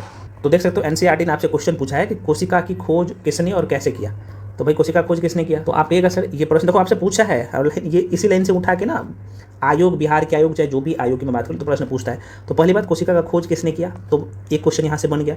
और कैसे किया, तो देखो एक लाइन से NCERT में 2-2 क्वेश्चन बन रहा है। तो ध्यान रखना, कोशिका का खोज तो 1665 में हुक ने किया है, रॉबर्ट हुक ने, ठीक है, रॉबर्ट हुक ने 1665 में। कैसे किया, तो इन्होंने एक साधारण जो है सूक्ष्मदर्शी की मदद से कॉर्क के पतले टुकड़े में मधुमक्खी के छत्ते जैसी संरचना देखी, जिन्हें क्या नाम दिया, कोशिका दिया। तो अपने सूक्ष्मदर्शी से, स्वनिर्मित सूक्ष्मदर्शी था। तो देखो यहाँ से क्वेश्चन बन रहा है ना, अभी आपने जो पढ़ा है क्वेश्चन यहीं से पूछा है। अगला क्वेश्चन क्या पूछा है, देखो यहाँ पे कि कोशिका को जीवन की संरचनात्मक व क्रियात्मक इकाई क्यों कहते हैं। और ये कई बार इस लाइन से प्रश्न पूछा गया है, ये हम नहीं कर रहे हैं, ये ऑलरेडी NCERT में क्वेश्चन है और आपसे पूछा गया है। तो अभी तक जो आपने पढ़ा है तो आंसर दीजिएगा आप लोग। अब देखो आप एक क्या बोल दिया, संरचनात्मक इकाई क्यों कहते हैं। तो हम आपको क्या बताएं, हम बार बार मनुष्य का ही उदाहरण लेते हैं, आप घोड़ा, बिल्ली, बकरी, किसी का भी उदाहरण ले सकते हो, उदाहरण ले सकते हैं। तो देखो ये मनुष्य है, तो मनुष्य का जो निर्माण हुआ है ना भाई, तो जितने भी मनुष्य है, दोबारा सुनिए, हम आपको ये बोले कि कोशिका को जीवन की संरचनात्मक इकाई क्यों कहते हैं। तो भाई इसलिए कहते हैं क्योंकि सभी जीवित प्राणी कोशिकाओं से मिलकर कोशिका से मिलकर जो है ऊतक बनता है, ऊतक से ऑर्गन बनता है, ऑर्गन से ऑर्गन सिस्टम बनता है, उसके बाद जीवित प्राणी, जो भी जीवित प्राणी है XYZ, वो बन के तैयार हो जाता है, ठीक है। तो हम आपको ये बताने का कोशिश करें कि कोशिका को जीवन की संरचनात्मक इकाई इसलिए कहते हैं क्योंकि सभी जीवित प्राणी कोशिका से मिलकर बने होते हैं। इसका आंसर मिल गया, कोशिका को संरचनात्मक इकाई क्यों कहते हैं। अच्छा, इसका उदाहरण दो, तो जैसे आपको पता है कि जैसे ईंट से घर बनता है ना, कई सारे ईंट से घर बनता है, वैसा ही जो है हमारे शरीर का जो निर्माण होता है, या किसी भी जीव का शरीर है ना, किसी भी जीव का निर्माण होता है, क्योंकि कोई भी जीवित प्राणी का निर्माण होता है वो बन के तैयार होता है, पूरा विकसित जो होता है वो कोशिका से ही मिलकर बनता है। तो इसलिए कहता है कि कोशिका को जीवन की संरचनात्मक इकाई इसलिए कहा जाता है। क्रियात्मक इकाई क्यों कहते हैं भाई, तो क्रियात्मक इकाई इसलिए हम लोग कहते हैं, ये भी ध्यान रखने का, बहुत अच्छा लाइन है, बहुत अच्छा, क्योंकि जीवन के सभी आवश्यक कार्य जैसे शोषण हो गया, पाचन हो गया, उत्सर्जन हो गया, ये कोशिका के अंदर ही संपन्न होता है, इसलिए इसे क्रियात्मक इकाई कहते हैं। तो संरचनात्मक इकाई इसलिए कहते हैं क्योंकि जो भी जीवित प्राणी है उसका जो निर्माण हुआ है, वो जो मिलकर बना है, वो मिलके जो बने हैं, वो कोशिका से मिलकर बने, इसलिए कोशिका का संरचनात्मक इकाई है ना, कोशिका जीवन की संरचनात्मक इकाई है। क्रियात्मक इकाई क्यों है भाई, तो कोशिका के अंदर ही सारे प्रोसेस होता है, शोषण, पाचन, उत्सर्जन, यानी ये कोशिका के अंदर ही संपन्न होता है। और ये कौन करता है? तो कोशिका के अंदर जो अलग अलग अंग है, ऑर्गेनेल है ना, कोशिकांग है, तो वो करता है। तो इसलिए कोशिका को क्रियात्मक इकाई कहते हैं। तो आशा करते हैं भाई आपके सारे जवाब मिल गया होगा। चलो अब आगे बढ़ते हैं, ठीक है। अब आप खुद से भी बुक पढ़ोगे ना भाई, आपको लगेगा हलवा। चलिए अगला पॉइंट क्या है? कोशिका किससे, है ना, किससे बनी होती है और कोशिका का संरचनात्मक संगठन क्या है? संरचनात्मक संगठन क्या है? तो आपको अभी हम आपको जो बता दिए हैं तो ये आपको समझ में आ गया होगा अभी तक। आइए देख लेते हैं। करे हमने देखा है, चलो यहाँ पे ऐसे छोटा करते हो, करे कि हमने देखा है कि कोशिका में विशिष्ट घटक होते हैं, विशिष्ट घटक होते हैं। अब विशिष्ट घटक का मतलब क्या? अब यहीं पे ना दिक्कत होता है बिगनर के लिए। तो हमने देखा है कि कोशिका में विशिष्ट घटक होते हैं। तो हम आपको बताएं कि जैसे ये कोशिका है, ये मान लो कि जंतु कोशिका है ना, हम जंतु कोशिका के एग्जाम्पल के तौर पे लेते हैं। ये डायग्राम देख रहे हो, तो यहाँ पे न्यूक्लियस है, यहाँ पे माइटोकॉन्ड्रिया है, यहाँ पे सेंट्रोसोम है, यहाँ पे इंडोप्लाज्मिक रेटिकुलम है ना। अभी जो आपने देखा, हम आपको दिखा रहे सारी चीज़ें। तो ये सब क्या है? कोशिका के घटक है। मतलब घटक का मतलब क्या? कोशिका के अंदर के भाग, छोटे छोटे अंग है, घटक होते हैं। जैसे क्या कहते हैं? ऑर्गेनेल कहते हैं, कोशिकांग कहते हैं, इंग्लिश में ऑर्गेनेल कहते हैं। कोशिका कैसे संगठित होती है? यदि हम कोशिका के अध्ययन सूक्ष्मदर्शी किससे? सूक्ष्मदर्शी से करें तो हमें लगभग प्रत्येक कोशिकाओं में 3 गुण दिखाई देते हैं। 3 गुण प्रत्येक कोशिका में 3 गुण दिखाई देता है। प्लाज्मा झिल्ली, केंद्रक और कोशिका द्रव। ये 3 क्या होता है मैं थोड़ा सा डायग्राम से बताता हूँ। कोशिका झिल्ली, केंद्रक और कोशिका द्रव। ठीक, कोशिका द्रव। तो कोशिका के अंदर होने वाले समस्त क्रियाकलाप तथा उसकी बाह्य पर्यावरण से पारस्परिक क्रियाएं इन्हीं गुणों के कारण संभव होता है। आओ आगे करें कि आओ देखें कैसे। अब देखो भाई, कोशिका झिल्ली ऐसे समझो, जिसमें आप मार्केट जाते हो ना, सारे सामान लेके आते हो ना, तो ऐसे समझो कि ये मान लो कि ये कोशिका है, तो कोशिका झिल्ली ये समझो कि ये एक जोड़ा है, कोशिका झिल्ली। तो यही कोशिका झिल्ली है, ये वाला। इसके अंदर जो जेली पदार्थ होता है ना, ये कोशिका द्रव होता है। तो ये कोशिका झिल्ली समझ लो, कोशिका झिल्ली, ठीक है। ये जो आपको चिपचिपा पदार्थ जो दिख रहा है कोशिका के अंदर, ये कोशिका द्रव है। द्रव का मतलब पदार्थ होता है, आपको पता होना चाहिए, द्रव्य है। और इसके अंदर जो है आपको केंद्रक जो बोला है ना, ये केंद्रक है। चलो यहाँ पे बनाता हूँ केंद्रक, ये मान लो कि केंद्रक है, ठीक है, केंद्रक है। तो ये कह रहा है आपसे जो क्या पूछा है, आपसे क्या पूछा है जरा सा देखो। कह रहा है कि हमें लगभग प्रत्येक कोशिकाओं में 3 गुण दिखाई देते हैं। प्लाज्मा झिल्ली, जिसे हम लोग कोशिका झिल्ली के नाम से जानते हैं, प्लाज्मा झिल्ली बोलिए चाहे कोशिका झिल्ली बोलिए, वही है। केंद्रक और कोशिका द्रव। दोबारा सुनिए, ये जो आप प्लाज्मा झिल्ली देख रहे हो, प्लाज्मा झिल्ली बोले या कोशिका झिल्ली बोले, एक ही नाम है। क्योंकि ये जो आप देख पा रहे हो ना, ये जो झोड़ा आप देख रहे हो ना, जिसमें अलग अलग कोशिकांग रहेगा, केंद्रक रहेगा, कोशिका द्रव रहेगा, माइटोकॉन्ड्रिया रहेगा, सेंट्रोसोम रहेगा, इंडोप्लाज्मिक रेटिकुलम रहेगा, राइबोसोम रहेगा, ये सब कोशिका झिल्ली में ही रहता है। अब आपके मन में क्वेश्चन आएगा, सर इसका काम क्या होता है? कोशिका झिल्ली या प्लाज्मा झिल्ली की बात करें तो इसका काम क्या होता है, केंद्रक का काम क्या होता है और कोशिका द्रव का काम क्या होता है, वो आगे अलग अलग करके दिया गया है, तो उसके बारे में चर्चा करेंगे ना। अब जो मैंने आपको अभी बताया ना कि भाई जो अलग अलग आपको दिखेगा, जैसे प्लाज्मा झिल्ली या कोशिका झिल्ली जिसे कहते हैं, केंद्रक और कोशिका द्रव का काम क्या होता है, यहाँ पे लिख दिया है, ठीक है। तब आगे है उस लाइन पे, प्लाज्मा झिल्ली या कोशिका झिल्ली। एक बार तस्वीर हम फिर से बना देते हैं। ये जो कोशिका आप देख रहे हो, हम जंतु कोशिका बना रहे हैं भाई, है ना। तो ये जो कोशिका का सबसे बाहरी परत जो होता है ना, जो पर्यावरण से अलग करता है कोशिकांग को, कोशिका के जो अलग अलग अंग है जो कि पर्यावरण से अलग करता है, तो यही जो है कोशिका झिल्ली है। कोशिका झिल्ली या प्लाज्मा झिल्ली बोलिए, है ना। तो यहाँ पे लिख देता हूँ कोशिका झिल्ली, नोट्स में सब लिखा हुआ है। अब इसका काम क्या है जरा सा देखो। कि यह कोशिका की सबसे बाहरी परत है, आपने देख लिया। जो कोशिका के घट को मतलब कोशिका के जो अलग अलग अंग है, कोशिकांग, जैसे अभी आपने देखा ना, न्यूक्लियस है ना, केंद्रक, इंडोप्लाज्मिक रेटिकुलम है ना, ये जो आपने देखा था इंडोप्लाज्मिक रेटिकुलम, यहीं पे राइबोसोम है, एकदम था ना, बिंदी बिंदी टाइप का, माइटोकॉन्ड्रिया था, है ना, सेंट्रोसोम आपको दिखेगा इस तरीके से कहीं पे जैसा, है ना। तो ये सब को बाहरी पर्यावरण से अलग करता है, ठीक है। प्लाज्मा झिल्ली या कोशिका झिल्ली कुछ पदार्थों को अंदर अथवा बाहर आने जाने देती है, सभी को नहीं। जो ज़रूरत का चीज़ है भाई, वही लोग अंदर जाओगे और वही लोग बाहर जाओगे। ये प्रहरी सुरक्षा प्रहरी की तरह काम करता है ना, कि किसको अंदर जाना है किसको बाहर आना है। ये प्लाज्मा झिल्ली या कोशिका झिल्ली का ही ये काम है। डायरेक्टली प्रश्न पूछता है है ना, लिखा हुआ सब है। कोशिका झिल्ली को इसलिए क्या कहा जाता है, तो एक लाइन देखिएगा, वर्णात्मक, है ना, पारगम्य झिल्ली। इसका मतलब क्या है, वर्णात्मक, ये पूछता है, ये लाइन पूछता है, रट लीजिएगा, ये लाइन पूछता है, ये लाइन पूछता है, बहुत बार पूछा गया। जब आप PYQs करिएगा ना, BPSC का PYQs उठा लीजिए, बिहार के अलग अलग एग्जाम है तो वो उठाइए तो आपको दिखेगा वर्णात्मक, है ना, पारगम्य झिल्ली क्यों कहा जाता है किसको, तो कोशिका झिल्ली को, तो आपको समझ में आ जाएगा। तो दोबारा सुनिए, एक बार हम आपको बोल देते हैं।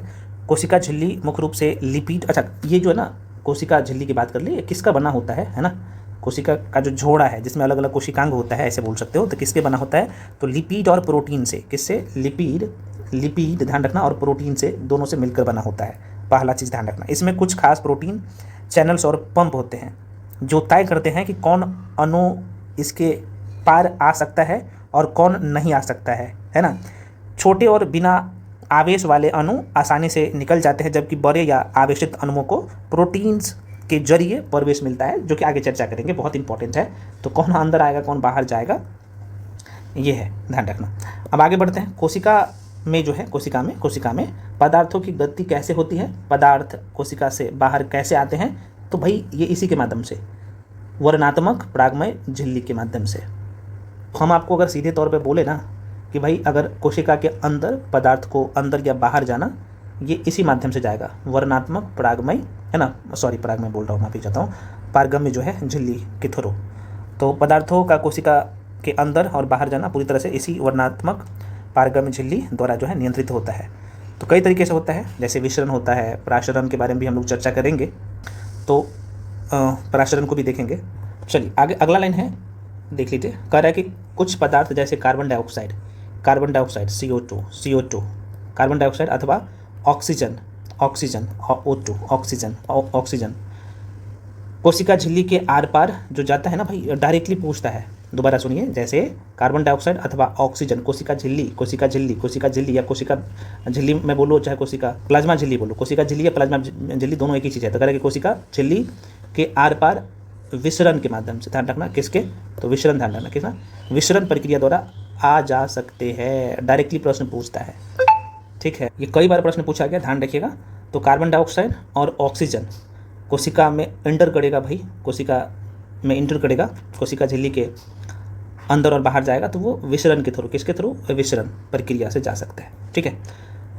अब यहाँ पे अगला लाइन देखिएगा, तो कह रहे कि हमने पिछले अध्यायों में विसरण की प्रक्रिया के विषय में पढ़ चुके हैं। देखो विसरण होता है क्या, मैं थोड़ा सा बता देता हूँ, जो कि ये आपने केमिस्ट्री पढ़ा होगा ना, रसायन विज्ञान, तो वहाँ पे हम आपको पढ़ाए हैं। तो विसरण क्या होता है और पराशरण क्या होता है, पराशरण क्या होता है। तो विसरण और पराशरण का एक सिंपल उदाहरण है। एक विसरण का अगर मैं आपको बोल दूँ, तो विसरण आप क्या बोलोगे कि अगरबत्ती जलाते हो, है ना, आपने देखा होगा, अगर जब अगरबत्ती आप जलाते हैं, अगरबत्ती को जब आप जलाते हो तो इसका जो धुआं है ना, आप देखोगे तो पूरे कमरा में फैल जाएगा। तो ये क्या होता है कि ज़्यादा सघनता है, तो ज़्यादा सघनता से जहाँ पे कम सघनता है उसकी तरफ फैल रहा है। तो आप ऐसे बोल सकते हो कि विसरण में जो है अणु हमेशा उस जगह जाते हैं जहाँ उनकी भीड़ कम होती है ना। तो बेसिक बातें हैं, जैसे आप कमरे में परफ्यूम स्प्रे करते हो तो उसकी खुशबू कमरे में फैल जाती है, तो ये विसरण के थ्रू जाता है। पराशरण क्या होता है भाई, इसका बहुत बढ़िया उदाहरण है, किशमिश होता है, खाए होंगे आपने। तो पराशरण में पानी के अणु एक विशेष झिल्ली के पार जाते हैं, है ना, एक विशेष झिल्ली के पार जाते हैं जहाँ पानी ज़्यादा होता है, ठीक है ना। तो वहाँ से पानी कम होता है। जैसे सूखी किशमिश को अगर पानी में डालो ना, सूखी किशमिश को पानी में डालो तो ये किशमिश एक समय तक पूरा फूल जाता है, क्योंकि पानी उसके अंदर चला गया है ना। तो ये किसके माध्यम से होता है, तो ये पराशरण के माध्यम से होता है। अब देखो पराशरण का एक और उदाहरण हम आपको देते हैं, जैसे बहुत अच्छा उदाहरण है, पौधे की जड़ों द्वारा मिट्टी से पानी सोखना। ये पौधे की जड़ है भाई, मान लो ये पौधा है, ठीक है, एक छोटा सा पौधा बना देते हैं और ये नीचे वाला जड़ है, ठीक है। तो देखो यहाँ पे क्या है कि जड़ में पानी कम है और इधर पानी ज़्यादा है, ठीक है। तो क्या करेगा भाई, ये पानी को अपने अंदर लेगा ये जड़, तो ये पराशरण के माध्यम से ही होगा, है ना। तो दोबारा सुनिए, ये बहुत पूछता है, पराशरण का एक बहुत अच्छा उदाहरण है ये। तो पौधे की जड़ों द्वारा मिट्टी से पानी सोखना, मिट्टी में पानी की मात्रा ज़्यादा होता है और जड़ में कम होता है। तो जड़ से मिट्टी से क्या करेगा, जड़ से पानी, मिट्टी से जड़ क्या करेगा, पानी अंदर लेगा। तो चूँकि मिट्टी में पानी ज़्यादा है, जड़ में कम है, तो ज़्यादा से कम की तरफ जा रहा है। तो आपने देख लिया, तो ये भी पराशरण से ही होता है। विसरण भी आपने समझ लिया, पराशरण भी समझ लिया, बहुत आसान है भाई। चलो आगे बढ़ते हैं आप, एक मिनट। तो कह रहा है कि हाँ, हमने देखा है कि पदार्थों की गति उच्च सांद्रता से निम्न सांद्रता की ओर होती है, ये आपने देख लिया, बेसिक बात है। कह रहा है कि कुछ इसी प्रकार की प्रक्रिया कोशिका में होती है, जो आपने देखा, परासरण और विसरण आपने देख लिया। उदाहरण के लिए जब कुछ पदार्थ जैसे CO2 है ना, CO2 कार्बन डाइऑक्साइड, जो एक कोशिकीय अपशिष्ट है और जिसका निष्कासन आवश्यक है, तो कोशिका में एकत्र हो जाती है, तो उसकी सांद्रता बढ़ जाती है, बिल्कुल बढ़ जाती है। और कह रहा है कि कोशिका के बाह्य पर्यावरण में CO2 की सांद्रता कोशिका में स्थित कार्बन डाइऑक्साइड CO2 की सांद्रता की अपेक्षा कम होती है। तो जैसे कि कोशिका के अंदर और बाहर CO2 की सांद्रता में जो है अंदर आता है, और उसी समय उच्च सांद्रता से निम्न सांद्रता की ओर विसरण द्वारा कोशिका से कार्बन डाइऑक्साइड CO2 बाहर निकल जाते हैं। ये आपने देख लिया, बेसिक बात है यार, कुछ नहीं है, लिख दिया है। अब जो बिगिनर वाले बच्चे कहाँ से समझेगा, ये तो हम आपको समझा दिए तब ना। पर इसी प्रकार जब कोशिका में ऑक्सीजन की सांद्रता कम होता है, कोशिका में ऑक्सीजन की सांद्रता कम हो जाती है, तो ऑक्सीजन बाहर से कोशिका में क्या होता है, विसरण द्वारा अंदर चली जाती है, ठीक है। अतः जो है कोशिका तथा बाह्य पर्यावरण में गैस के आदान प्रदान विसरण एक महत्वपूर्ण भूमिका निभाती, बेसिक बात है। आगे बढ़ते हैं। जल का विसरण के नियमों के अनुकूल व्यवहार करता है।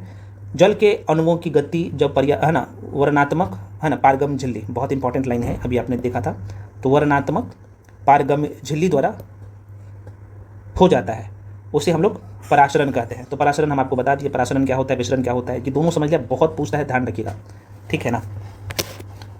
चलो, तो कह रहा है कि प्लाज्मा झिल्ली से जल की गति जल में घुले पदार्थ की मात्रा के कारण भी प्रभावित होती है। इस प्रकार पराशरण में जल के अणु वर्णात्मक पारगम झिल्ली द्वारा उच्च जल, अब देखो क्या बोला, उच्च जल की सांद्रता से निम्न जल की सांद्रता की ओर जाते हैं। आपने देखा ना, बहुत अच्छा उदाहरण हम आपको दिए ना, कि मान लो कि ये पौधा है, छोटा सा पौधा है, ये छोटा सा पौधा है, ये जड़ है और ये मिट्टी है, ठीक है। तो मिट्टी में जल ज़्यादा है, तो अब ये जो जड़ है, जड़ में कम है, तो जड़ क्या करेगा, पानी को जो सोखेगा ना, ये एक्चुअली पराशरण के थ्रू ही है ना, ये जाता है मिट्टी से जड़ में जल जाता है, तो ये पराशरण के द्वारा ही जाता है, ठीक है ना। किसमिस वाला उदाहरण भी हम आपको दिए, तो बहुत आसान है भाई, चीज़ों को समझिए। तो सांद्रता की निम्न सांद्रता की ओर जाते हैं। आगे कहते हैं, यदि हम किसी जंतु कोशिका अथवा पादप कोशिका को है ना शक्कर अथवा नमक के जो है विलयन में रखते हैं, तो क्या होता है, क्या होगा भाई। तो कह रहा है कि निम्नलिखित 3 घटना होता है, बहुत 3 घटनाओं में से एक घटना हो सकती है। निम्नलिखित 3 घटनाओं में से एक घटना, ऐसे देखते हैं। तो कह रहा है, पहला कि यदि कोशिका को तनु विलयन वाले माध्यम अर्थात जल में शक्कर अथवा नमक की मात्रा कम और जल की मात्रा ज़्यादा है, तो उसमें रखा गया हो, तो जल पराशरण विधि द्वारा कोशिका के अंदर चला जाएगा। बेसिक बात है जो समझाए हैं। और ऐसे विलयन को अल्प क्या कहा जाता है, ऐसे विलयन को अल्प पराशरण दाबी विलयन कहते हैं। अच्छा, एक यहाँ पे आपके मन में क्वेश्चन आएगा कि थोड़ा सा समझ लो, ये जो अल्प पराशरण दाबी विलयन क्या होता है भाई। देखो, अल्प पराशरण दाबी विलयन को समझने के लिए आप क्या कर सकते हो, लाल रक्त कोशिका का उदाहरण ले सकते हैं। जैसे जब आप सादे पानी में डालते हैं लाल रक्त कोशिका को, तो कोशिका के अंदर पानी जाने लगता है, जिससे वो क्या करेगा, बाद में फूल जाता है और कभी कभी फट भी जाता है। तो ये किसका उदाहरण है, तो अल्प पराशरण दाबी विलयन का उदाहरण है, बहुत इंपॉर्टेंट है, ये कई बार प्रश्न पूछता है। अगला पॉइंट्स देख सकते हो, जल के अणु कोशिका झिल्ली के दोनों ओर आवागमन करने के लिए स्वतंत्र होते हैं, बेसिक बातें हैं, ठीक है। लेकिन कोशिका के अंदर जाने वाले जल की मात्रा कोशिका से बाहर जाने वाले जल की मात्रा से अधिक होती है या होगी।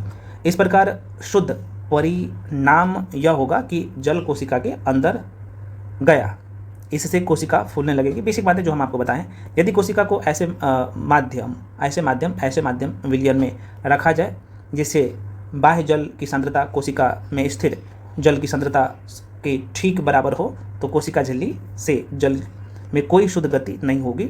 और ऐसे विलयन को सम जो है इस लाइन को समझो, सम जो है सम परासारी विलयन कहते हैं। तो सम परासारी विलयन क्या होता है, मैं थोड़ा समझा दूं। देखो भाई, सिंपल शब्दों में समझो, सम परासी विलयन होता है जब दो विलयनों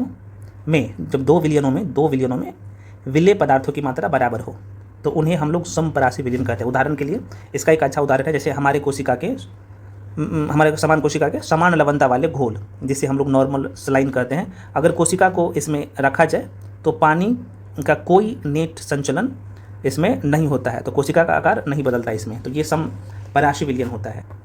नेक्स्ट है भाई, जल कोशिका झिल्ली के दोनों ओर आता जाता है, लेकिन जल की जो मात्रा अंदर गई उतनी ही बाहर गई, है ना, कोई इफेक्ट नहीं पड़ा, तो सम परासिव विलयन इसे कहते हैं। ठीक है, वही है। तो कह रहा कि जल की कोई गति नहीं हुई, तो इसलिए कोशिका के माप में कोई परिवर्तन नहीं हो पाएगा।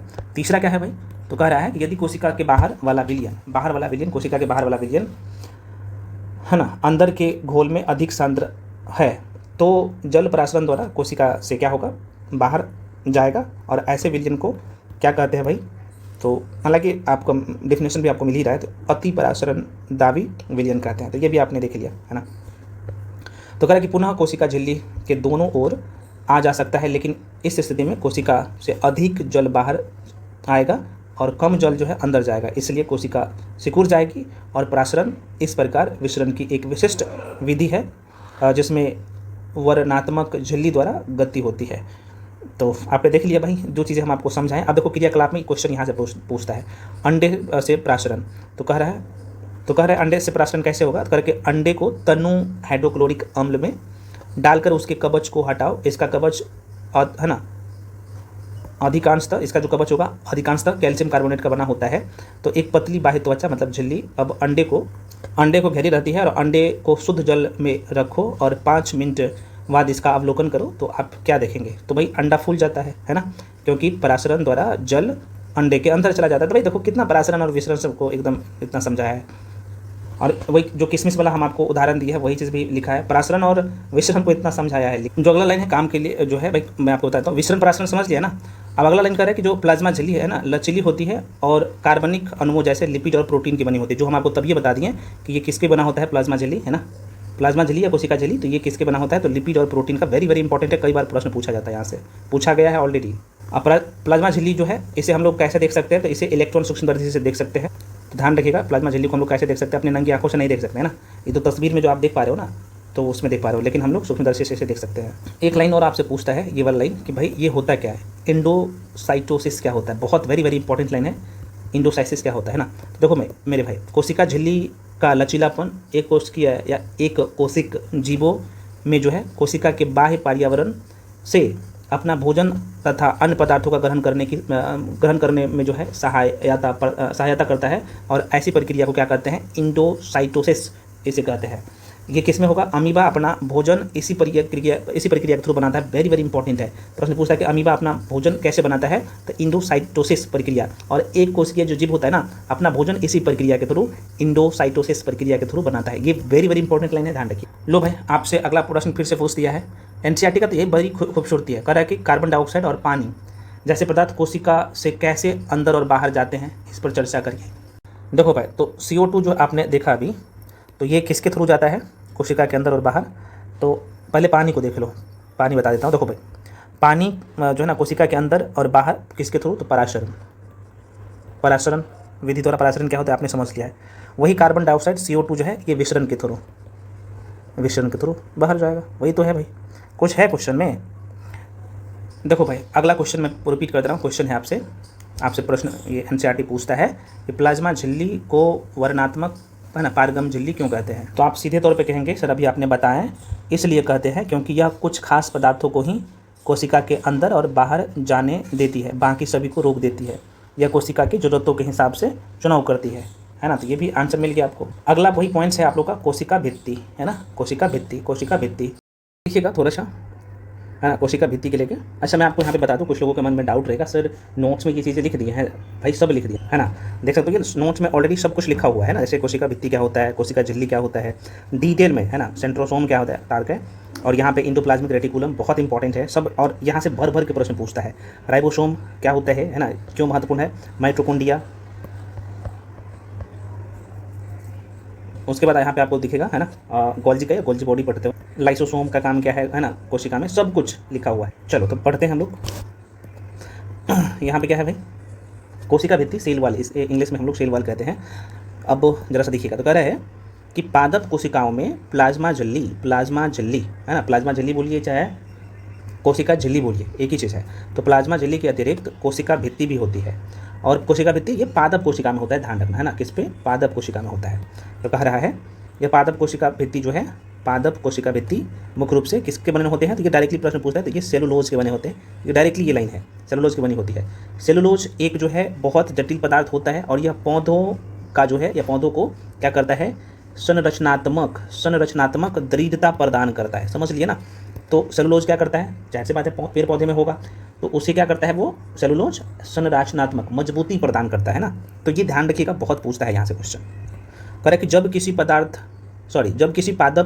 किसी पादप कोशिका में पराशरण द्वारा पानी की हानि होती है। दोबारा सुनिए, जब किसी पादप कोशिका में पराशरण, अच्छा ये जो पराशरण देख रहे हैं इसे इंग्लिश में हम लोग ऑस्मोसिस कहते हैं। ध्यान रखिएगा, लिख देता हूँ।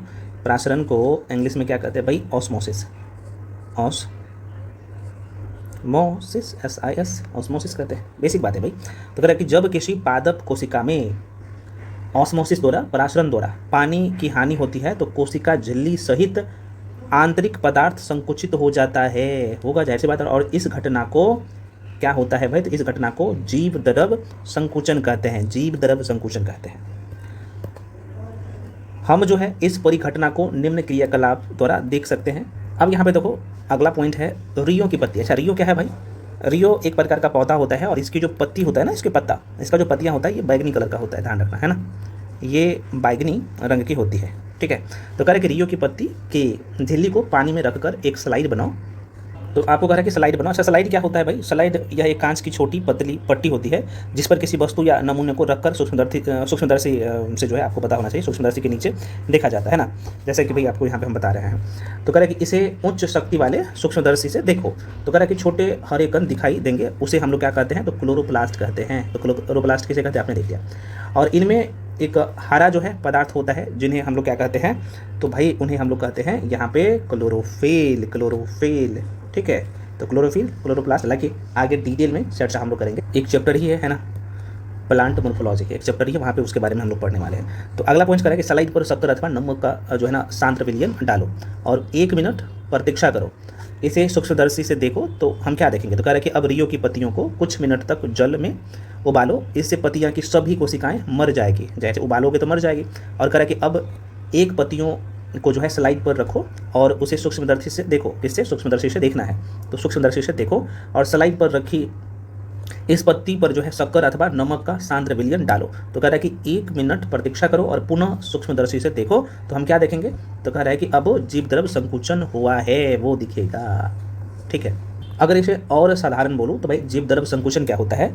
तो जब किसी पादप कोशिका को सांद्र नमक या शक्कर के विलयन में अगर रख के देखोगे ना या फिर रखा जाता है तो क्या होगा कि पराशरण के कारण, पराशरण क्या है, विसरण क्या है, समझा चुका हूँ, बार बार मैं कह रहा हूँ। तो पराशरण के कारण कोशिका से पानी क्या होगा? बाहर निकल जाता है। इस वजह से कोशिका का जीव द्रव सिकुड़ कर कोशिका भित्ति से अलग हो जाता है और इस प्रक्रिया को हम लोग क्या कहते हैं? जीव द्रव संकुचन कहते हैं। बहुत अच्छा लाइन है और पूछता है पेपर में, है ना, ध्यान रखना। तो अगला पॉइंट है करें कि इस क्रियाकलाप से क्या निष्कर्ष निकाला? तो भाई इससे पता चलता है कि केवल जीवित कोशिकाओं में ही पराशरण द्वारा ही जल अवशोषण की क्षमता होती है। दोबारा सुनिए क्या कह रहा है? इससे निष्कर्ष ये कंक्लूजन ये निकला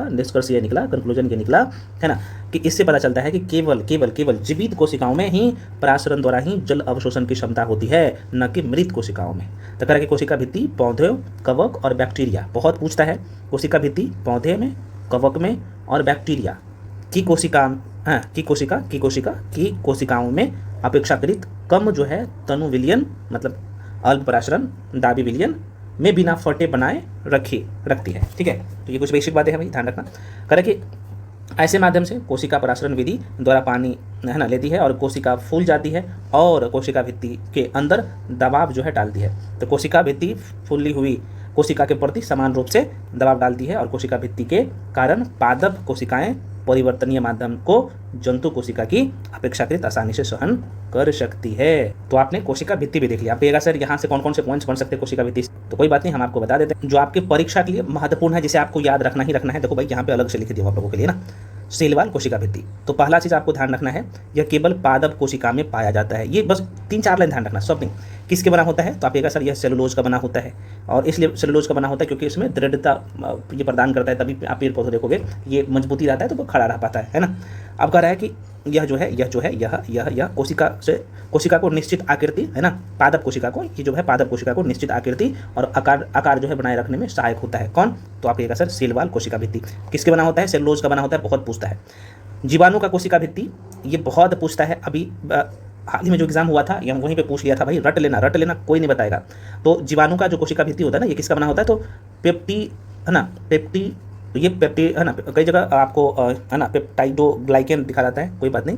तो ये है क्या, यहाँ पे लिख देता हूँ, लिखा हुआ है, कोई दिक्कत नहीं। क्या नाम है इसका? पेप्टिडो है ना, पेप्टिडोग्लाइकेन है ना, ग्लाइकेन, एक ग्लाइकेन लिख दीजिए, ग्लाइकेन होगा, एक मिनट रुक जाओ, इसे सही कर लेना, पेप्टिडोग्लाइकेन होना चाहिए, कोई बात नहीं यार, है ना। ये ग्लाई लिख दो क्या, पेप्टाइडोग्लाइकन होता है, ठीक है ना। या फिर इसे ही पेप्टी यहाँ पे ई बीच में लिख दो ना, तो ये भी हो जाएगा, पेप्टिडोग्लाइकेन भी लिख, है ना, इसका बना होता है। बहुत पूछता है, इतना ध्यान रखोगे नहीं यार, काम हो जाएगा, है ना। अब यहाँ पे जो है हम लोग देखते हैं केंद्रक को। किसको? केंद्रक को देख लेते हैं। केंद्रक की बात कर ले तो आपको याद होगा कि हमने प्याज की झिल्ली की अस्थायी स्लाइड बनाई थी, है ना। आपने देखा था ना कि प्याज की झिल्ली जो आपने देखा था उसमें इस तरीके से जो स्लाइड में सूक्ष्म दृष्टि से जो देखा गया था, तो ये कोशिका है और उसके बीच में इस तरीके से केंद्रक बना हुआ था ना, आपने देखा था कुछ देर पहले, हम आपको बताया है ना, वही कह रहा है। तो कह रहा है कि भाई आपको याद है कि हमने प्याज की झिल्ली की अस्थायी स्लाइड बनाई थी, हमने इस झिल्ली पर जो है आयोडीन की बूंद डाली थी। क्यों? तो कह रहे कि यदि हम बिना आयोडीन की स्लाइड देखें तो क्या देखेंगे? तो कह रहे कि प्रयत्न करो कि, है ना, प्रयत्न करो और देखो कि क्या अंतर है। तो कह रहे कि हमने आयोडीन की घोल डाला तो क्या प्रत्येक कोशिका, है ना, प्रत्येक कोशिका क्या कह रहा है कि प्रत्येक कोशिका समान रूप से रंगीन हो गई। तो आगे कह रहा है कि कोशिका के विभिन्न भाग रासायनिक संगठन के आधार पर विभिन्न रंगों से रंगे जाते हैं। तो कह रहे कि कुछ क्षेत्र अधिक गहरे रंग के प्रतीत होते हैं तथा कुछ जो है कुछ कम। तो कोशिका को रंगने के लिए हम आयोडीन विलयन के अतिरिक्त जो है सेफ्रानीन, बहुत इंपॉर्टेंट है किसका, तो ये सेफ्रानीन अथवा जो है क्या नाम है इसका, मेथी या फिर मेथिलीन बोल सकते हो, मेथिलीन बुल्लोविलियन का उपयोग करते हैं। कई बार पूछ देगा, है ना, तो ध्यान रखना। कोशिका को रंगने के लिए हम आयोडीन विलयन के अतिरिक्त जो है सेफ्रानीन और किसका, तो ये ध्यान रखना, मेथिलीन बुल्लोविलियन का उपयोग करते हैं। डायरेक्टली पूछा गया पेपर में। तो कह कि हमने क्या किया है, तो प्याज की कोशिका को देखा तो भाई क्या देखा था वहाँ, तो ये इसका क्रियाकलाप दिया है कि भाई आपको खुरचो और ये सब करो, ठीक है ना। तो कह रहे कि केंद्रक के चारों ओर दोहरे परत की एक अस्तर होता है जिसे केंद्रक झिल्ली कहते हैं। आपने देखा था केंद्रक झिल्ली, आपको पता था ना कि ये केंद्रक झिल्ली, ये कोशिका झिल्ली है, और केंद्र की बात करो तो ये केंद्रक और ये केंद्रक झिल्ली है, आपको दिखा, ये केंद्रक है और ये केंद्रक झिल्ली है, बीच में आपने देखा होगा। तो कह रहे कि केंद्रक के चारों ओर दोहरे परत के एक अस्तर होता है जिसे केंद्रक झिल्ली कहते हैं, और केंद्रक झिल्ली के में जो है छोटे छोटे छिद्र होते हैं, और इन छिद्रों द्वारा केंद्रक के अंदर का कोशिका द्रव बहुत ही इंपॉर्टेंट लेना है, कोशिका द्रव केंद्रक के बाहर क्या होता है, तो जा पाता है। तो कोशिका द्रव के विषय में हम अनुभाग जो है, माफी चाहता हूँ, अनुभाग 5.2.4 में पढ़ेंगे, वो आगे है, वो बोल रहा है, लिखा हुआ है कोशिका द्रव जो है ना, यहाँ पे दिखा देता हूँ, यहाँ पे जो लिखा हुआ है ना कोशिका द्रव, ये इसके बारे में बोल रहा है कि भाई कोशिका द्रव हम लोग यहाँ पे पढ़ेंगे, ये कह रहा है। अगला लाइन कह रहा है भाई देखो कि केंद्रक में क्रोमोसोम होता है, वेरी वेरी इंपॉर्टेंट है। केंद्रक में अभी मैं दिखा दूंगा, नोट्स बना दिया। केंद्रक में क्रोमोसोम होता है जो कोशिका विभाजन के समय, है ना, कोशिका विभाजन के समय क्या होता है, तो ये छड़ाकार दिखाई पड़ते हैं, है ना। क्रोमोसोम में आनुवंशिक गुण होते हैं, आप सबको पता है, जो माता पिता से डीएनए का फुल फॉर्म यहीं से पूछा गया था, आपने देखा होगा, है ना। डीएनए का फुल फॉर्म क्या होता है, तो है ना, डीऑक्सी राइबो न्यूक्लिक अम्ल होता है, डीऑक्सी राइबो न्यूक्लिक अम्ल होता है, एसिड होता है, ठीक है। तो करके अणु के रूप में, किसके रूप में, तो अणु के रूप में अगली संतति में जाते हैं। तो क्रोमोसोम जो है, क्रोमोसोम डीएनए तथा प्रोटीन के बने होते हैं, वेरी वेरी इंपॉर्टेंट है। डीएनए किसके बने होते हैं, तो क्रोमोसोम ध्यान रखिएगा, डीएनए जो है, माफी चाहता, क्या बोल दिया हूँ यार, हाँ, हम आपको ये बता रहे थे, क्रोमोसोम डीएनए तथा प्रोटीन, क्रोमोसोम जो है डीएनए तथा प्रोटीन के बने होते हैं, ध्यान रखिएगा। डीएनए की बात कर ले तो अणु में कोशिका के निर्माण व संगठन के सभी आवश्यक सूचनाएं होती है, और डीएनए के क्रियात्मक खंड को जीन कहते हैं, है ना, जीन कहते हैं। जीन किसे कहेंगे, डीएनए का जो क्रियात्मक खंड होता है उसे जीन कहते हैं, ठीक है। जो कोशिका विभाजन में, जो कोशिका विभाजित नहीं हो पा रही है उसमें यह डीएनए जो है क्रोमैटिन पदार्थ के रूप में विद्यमान रहता है। ध्यान रखिएगा, जो कोशिका विभाजन नहीं होता है, जिस कोशिका विभाजन नहीं होगा तो डीएनए किस में रहता है, तो क्रोमैटिन पदार्थ के रूप में विद्यमान रहता है। बहुत इंपॉर्टेंट है। क्रोमैटिन पदार्थ धागे की तरह जो है, क्रोमैटिन पदार्थ जो है धागे की तरह रचनाओं के एक जाल का पिंड होता है। जब कभी भी कोशिका विभाजित होती है, जब कभी भी कोशिका विभाजित होने वाली होती है, तब यह क्रोमोसोम में संगठित हो जाता है ना। तो ध्यान रखना। कारण कि कुछ जीवों में कोशिकीय जनन में जो है केंद्रक महत्वपूर्ण भूमिका निभाता है, और इस प्रक्रिया में एक अकेली कोशिका विभाजित होकर 2 नई कोशिकाएं बनाती है। ध्यान रखना। और यह कोशिका के विकास व परिपक्वन को जो है क्या करता है, निर्धारित करता है, तथा साथ ही सजीव कोशिका की जो है रासायनिक क्रियाओं को भी जो है क्या करता है, निर्देशित करता है। आइए देख लेते हैं। बैक्टीरिया जैसे कुछ जीवों में कोशिका का केंद्रीय क्षेत्र बहुत कम अस्पष्ट होता है, क्योंकि इसमें केंद्रक झिल्ली नहीं होता है, और ऐसे जो है अस्पष्ट जो है अस्पष्ट है, ये अस्पष्ट केंद्रक क्षेत्र में केवल क्रोमैटिन पदार्थ होता है। तो ऐसे क्षेत्र को केंद्रकाई कहते हैं। देख लिया। तो कह रहे कि ऐसे जीव जिसकी कोशिकाएं में केंद्रक झिल्ली नहीं होती है, उन्हें जो है क्या कहते हैं, प्रोकैरियोटिक, है ना, प्रोकैरियोटिक कोशिका कहते हैं। प्रोकैरियोटिक कोशिका जिसमें केंद्रक पूरी तरीके से विकसित नहीं होता है ना। प्रो मतलब आदि पुराना मतलब, और अथवा पूर्व मतलब कैरियोटिक, तो क्रियोन मतलब केंद्रक। बेसिक बात है, नहीं होता इसमें। कह रहे कि जिन जीवों की कोशिकाओं में केंद्रक झिल्ली होती है उन्हें यूकैरियोटिक कोशिका कहते हैं। तो भाई यहाँ से एक लाइन में ध्यान रखना, ये प्रारंभिक कोशिका होगा, पूरे तरीके से विकसित नहीं होगा प्रोकैरियोटिक कोशिका। यूकैरियोटिक कोशिका क्या होगा, पूरे तरीके से विकसित सेल होगा। ठीक है ना, वही कह रहा है। कह रहा है कि प्रोकैरियोटिक कोशिकाओं में जो है और भी अन्य अधिकांश द्रव अंगक नहीं होते, जो कि यूकैरियोटिक कोशिकाओं में होते हैं, और ऐसे अंगकों को अनेक कार्य भी कोशिका द्रव के जो है असंगठित भागों द्वारा ही किए जाते हैं, जो कि अनुभाग जो बोला जा रहा है इसमें देखेंगे आप। तो करें कि प्रकाश संश्लेषी बैक्टीरिया में क्लोरोफिल झिल्लीदार पुटिका मतलब थैले की तरह संरचना यहाँ पे आप देख सकते हो के साथ होता है, जबकि यूकैरियोटिक कोशिकाओं में जो है क्लोरोफिल प्लास्टिड में होता है। ठीक है, तो आपने देख लिया केंद्रक। अब देखो, हम जो आपको यहाँ पे दिए हैं, लिख दिए हैं केंद्रक न्यूक्लियस के बारे में डिटेल में। पहला चीज़ है केंद्रक का खोज किसने किया, तो रॉबर्ट ब्राउन ने किया। अभी आपने देखा था, कब किया था वो भी हम आपको बता चुके हैं ना। कोशिका का सबसे प्रमुख अंग होता है केंद्रक। यह कोशिका के प्रबंधन, है ना, यह कोशिका के प्रबंधन समान कार्य करता है। केंद्रक की बात कर ले तो, केंद्रक की बात कर ले तो ये द्रव में धागेनुमा पदार्थ जाल के रूप में जो है बिखरा दिखाई पड़ता है, जिसे हम लोग क्या कहते हैं, तभी आपने देखा ना, क्रोमैटिन कहते हैं। वेरी वेरी इंपॉर्टेंट, वो सारे लाइन लिख दिया हो, घबराने की जरूरत नहीं है।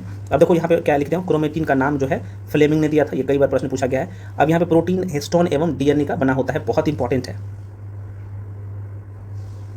केंद्रक जो होता है ना, ये प्रोटीन, हिस्टोन एवं जो है डीएनए का बना होता है, या ऐसे बोल सकते हो, एनसीईआरटी में डायरेक्टली लिखा हुआ है कि भाई ये प्रोटीन और डीएनए का बना होता है। ठीक है, ध्यान रखना। कोशिका विभाजन के समय क्रोमैटिन सिकुड़ कर जो है अनेक मोटे व छोटे छोटे धागे के रूप में संगठित हो जाता है। तो ये भी लाइन लिख दिया हूँ, देख सकते हो। इन धागों को यहाँ पे गुणसूत्र कहते हैं, क्रोमोसोम कहते हैं। और कह रहा है कि प्रत्येक जाति के जीवधारियों में जो है सभी कोशिकाओं के केंद्रक में गुणसूत्र की संरचना निश्चित होती है। जैसे मानव में 23 जोड़ी गुणसूत्र, चिंपैंजी में 24 जोड़ी, बंदर में 21 जोड़ी, यही कह रहा है। और गुणसूत्रों को जो है वंशागति को वाहक कहा जाता है। ये बहुत इंपॉर्टेंट है, पूछा जाता है, कई बार ये प्रश्न ऑलरेडी पूछा गया यहाँ से, तो ध्यान रखिएगा। ठीक है, उसके बाद अगला लाइन कह रहा है कि ये जो आप देख रहे हो, इसमें राइबोसोम के लिए आरएनए का संश्लेषण होता है। और जो भी की पॉइंट है मेरे भाई, बार बार कर रहा हूँ, नोट्स में आगे भी लिख दिया हूँ, घबराइए नहीं, बशर्ते आप इसे बार बार मल्टीपल टाइम रिवीजन करोगे ना, पूरे तरीके से कवर हो जाएगा। चलिए अगला कौन सा भाई, हम लोग का कोशिका द्रव है। अगला क्या है, कोशिका द्रव में देख लीजिए। तो करें कि हमने प्याज की झिल्ली तथा मनुष्य के गाल की कोशिका की स्लाइड को देखा, तब हमें प्रत्येक कोशिका में एक बड़ा जो है क्षेत्र दिखा, जो कोशिका झिल्ली से घिरा हुआ था, और इस क्षेत्र में बहुत, है ना, हल्का धब्बा था। तो इसे कोशिका द्रव कहते हैं। तो भाई कोशिका द्रव किसे कहेंगे, आपने देख लिया। अभी मैं नोट्स में दिखाऊंगा सारी चीज़ें, घबराने की जरूरत नहीं है। तो कोशिका द्रव की बात करें तो प्लाज्मा झिल्ली के अंदर कोशिका द्रव एक तरल पदार्थ होता है। हम आपको बताया ना कि ये मान लो कि प्लाज्मा झिल्ली है या कोशिका झिल्ली है, और इसमें जो तरल पदार्थ होता है ये कोशिका द्रव होता है ना, कोशिका द्रव होता है ना। तो कल की कोशिका ये तरल पदार्थ होता है, इसमें बहुत से विशिष्ट कोशिकाएं के घटक मतलब कोशिका के अंग, है ना, कोशिकांग होता है। कोशिका के जो अलग अलग जो अंग होता है, जैसे हम लोग जैसे इंग्लिश में ऑर्गेनल कहते हो ना, कोशिकांग, वो होते हैं, जिन्हें कोशिका होना चाहिए, है ना, कोशिका के अंग कहते हैं। प्रत्येक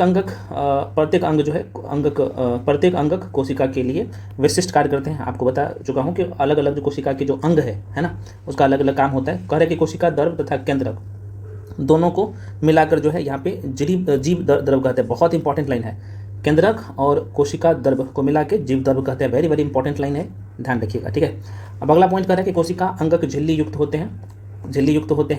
है, प्रोकैरियोटिक कोशिका में वास्तविक केंद्रक के अतिरिक्त झिल्ली युक्त अंगक भी नहीं होते हैं, जबकि यूकेरियोटिक कोशिका में क्या होता है, केंद्रकीय झिल्ली तथा झिल्ली युक्त अंगक भी होता है।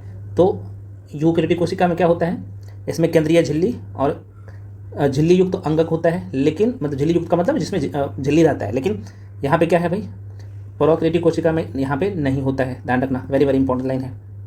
चलो आगे कह रहा है कि झिल्ली का सार्थकता वायरस के उदाहरण से स्पष्ट कर सकते हैं। कह रहे कि वायरस में किसी भी प्रकार की झिल्ली नहीं होती है ना, नहीं होती है, इसलिए इसमें जीवन के गुण तब तक लक्षित नहीं होते हैं जब तक कि यह किसी सजीव के शरीर में प्रविष्ट करके, है ना। आप देखो वायरस की बात कर ले, जब तक किसी सजीव के शरीर में प्रवेश नहीं करता तो वो निर्जीव के रूप में रहता है, और जैसे ही किसी सजीव के शरीर में, है ना, सजीव में प्रवेश कर जाता है तो वो सजीव के भांति काम करता है। तो कई बार वायरस से प्रश्न पूछता है, ये ध्यान रखना, ठीक है ना। तो कह रहे कि सजीव के शरीर में, है ना, प्रविष्ट करके कोशिका की मशीनरी का उपयोग करके अपना क्या करता है, तो बहुगुण नहीं कर लेता। अब यहाँ पे देखो भाई, कोशिका अंगक जो है, कोशिका के जो अलग अलग अंग है उसके बारे में इन्होंने लिखा है। तो कह रहे कि प्रत्येक कोशिका के चारों ओर अपनी झिल्ली होती है, जिससे कि उसमें स्थित पदार्थ बाह्य पर्यावरण से, है ना, अलग रहे। कह रहे कि बड़ी तथा जटिल कोशिकाओं, जिसमें बहुकोशिकीय जीव की कोशिकाएं भी शामिल है, और उसको जो है यहाँ पे उसको भी उपापचयी, बहुत इंपॉर्टेंट है, उपापचयी क्रियाओं की बहुत आवश्यकता होती है, जिससे वे जटिल संरचना तथा कार्य को सहारा दे सके। इन विभिन्न प्रकार के उपापचयी क्रियाओं को अलग अलग रखने के लिए ये कोशिकाएं झिल्ली युक्त छोटी छोटी संरचनाएं मतलब अंगक का उपयोग करती है।